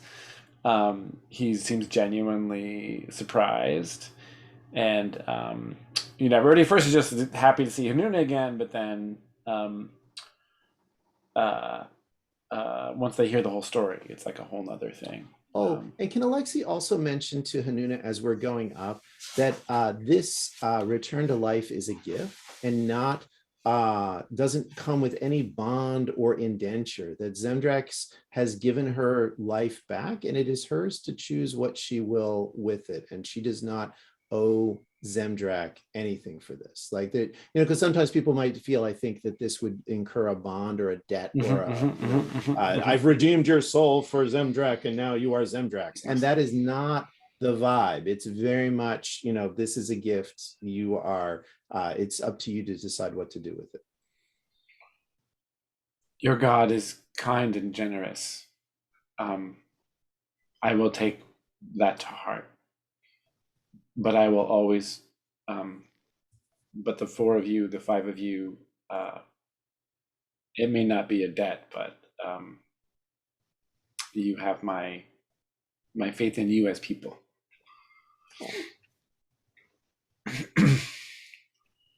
If only there was a bar on Witch's Hill when we would never pay for drinks. I'm sorry, Jason, I cut you off. You were about to say something profound. I apologize. No, it's not profound, but and we will make you some new clothes soon enough. That's what she does. All right. Any other closing moments before the return? Great. Then mark one final ration for the return to Munhadir. I think Zemdrax, I think Alexi's going to have to like bum a ration off of somebody. Oh, I got you covered. Yeah, you're Yeah, good. I'm good. You can Oh, also and I have- would I say can also I do think the relationship between Nabil and Alexi has changed a little bit, in the sense that it is not like Nabil is now kind of coming onto his own as a little bit of certainly like as a street preacher, and so it's a little more peer-y, if that makes sense. Sure. I think that's really cool. Especially, after that, Nabil really found a use for his charisma. Diving right in, yeah. All right, so let's wrap it up. Multi-classing cleric and magic user. You did create a problem with magic. I mean, it wasn't much of a problem, but it was a mistake. And plus, you definitely forwarded your cause. Oh my God, your cause is to heal, right? Like to heal the earth, and huge. The earth and So you get the people XP. of the West. Yeah. Thief, solve a problem with stealth or trickery. You jumped into a steaming hole, covered a body. Bard, memorable performance, indeed. Has several. Layli is Orpheus. right. Okay. If you'd like to sing a song about that, Boga, I'm into that. Yeah. And Nabil, you located one of your quarries.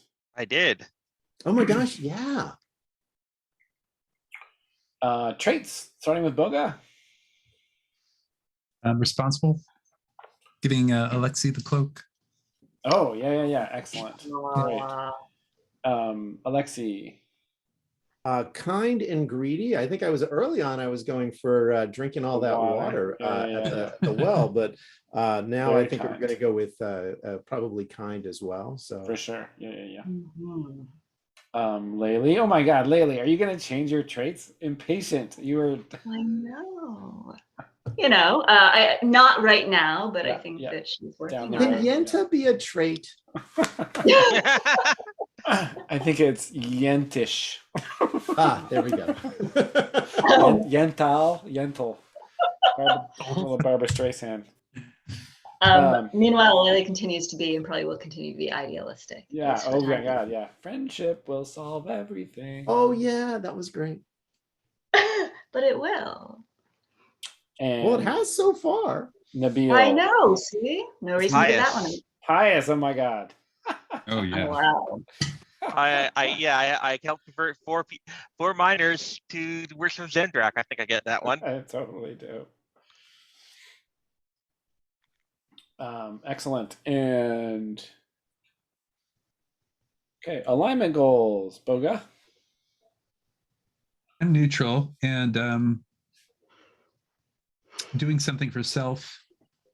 Maybe talking about myself and what our team accomplished in the mines. No, yeah. Advance the personal interest. Your fame. You were trying to. Yeah, Yeah, fame. fame, That's absolutely. fame. Yeah. Absolutely. You're also bringing music to people, man. Like That's, convince yes. Yeah.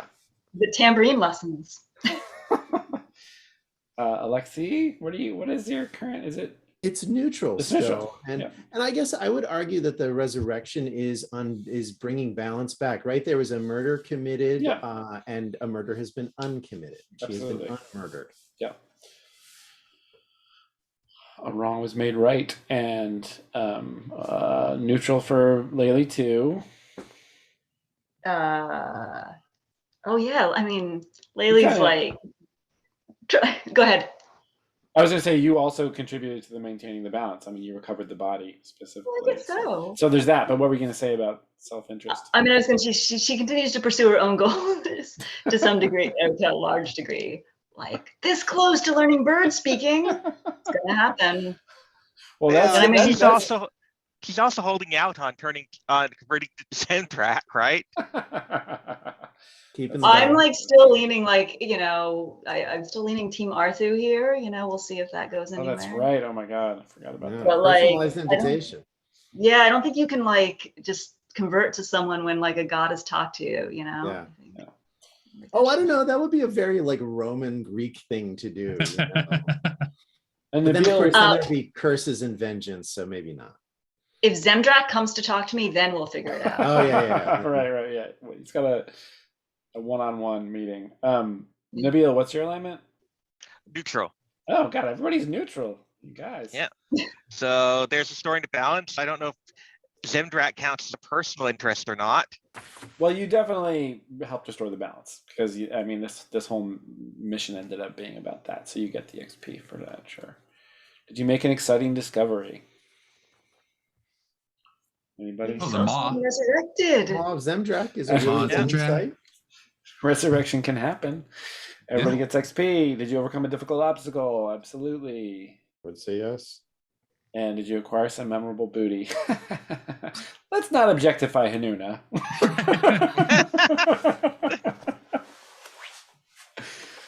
I would say bringing a soul back to the world is memorable Yeah, without the use of that last word. yeah, Because our interests are not purient. We are purely about. right. I think that the Moonstone necklace, maybe, because you didn't acquire it yourself, but you did sort of bring it back into the. That question is all about the D&D treasure thing, right? So it's that bringing a person back from the dead doesn't count. Fair enough. But I'll give you that's what the Moonstone necklace is. So. I'm 1 point away from leveling up. Oh my god. Whoa. Oh, Layla. Wish I you- could Well, do if I wanted to stash Stash. treasure. Stash Yeah. treasure, that's what I did. Oh Yeah. yeah, there you go. No, I'm saving up. I want to buy a tavern. How much is that going to cost me, Jason? Because that's not on like the rule sheet. And I want to buy a tavern. Like, how much do I need to Well, let's save? see. Real estate. I'm gonna say. I mean, it depends on what kind of tavern you want. Like, you want a little dive? You want a mid-range? Nothing too nice. Is you there going to be know. a show space, like a floor for stage shows? Well, maybe Boga wants to perform there, you know? Definitely. Okay. Yeah. Like a little You know, but coffee it doesn't- shop stage or something with a curtain, you know? No, it needs to be sketchy enough that I can do my business there. Okay, so I think it'll run you around 1,200. 1,200? I'm going to keep Oh. saving. I don't need to level up. Wow. That is commitment to the bit. There is, yes, as has been indicated, there is an abandoned tavern that Nabil went to. I wonder if are there money lenders in the city? Oh, sure. Oh, yeah. Oh, don't get in with the money lenders now. Oh man, That's once the end, Layla's that's got the a end of mortgage to Layla's pay. career. with your luck. That's I fine. would say to Lelius, you remember, well, Arthur has a way would teach you about how to get this tavern, and it certainly doesn't involve saving. Well, that's a very good Oh, point. yeah. It just involves claiming. Yeah. Jason, We'll can just- I? Oh, sorry. No, maybe I'll just kill the like find a tavern, kill the person who owns it. Move in. Hey, that's how we got our current home. Actually, That yeah, is there's an abandoned. That's a really good point. Why There's shouldn't I just Preston. squat in one? That's your modus operandi. I'm gonna think about that for my downtime. Jason, I have yeah. a rule point. Yeah. So on the cleric moves, Yeah. there is convert. And when you convince a non-believer to join your faith, gain 1 XP. Yep. I But would- Nabil did the convincing, right? Not Oh, no, no, Boga. no. No, sorry, look but at you- the resurrecting. Yes. Well, you did it, but I mean, Yeah, but to be fair, but the Beal didn't persuade Boga, yes, yes, yes, Right? yes. Okay, Nice. great. There you go. so Got it. You got Totally. XP. Nice. And I certainly wasn't asking for it on a per capita basis. Yeah, no, that would be. 8 miners, great. Plus, and they're going to convert people. So Oh, and so that was a total of, let's see, 1, 2, 3, 4. So 8 days. And what's Nurkan's daily rate? Oh,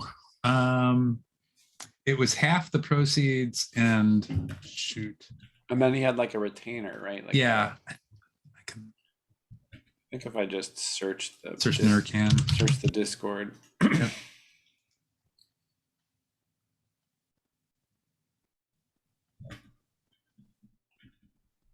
Eight a day. 8 a day, so that's Yeah. 64, right? 8 times 8, 60, 30. Yeah. He's pricey. He's expensive. Yeah.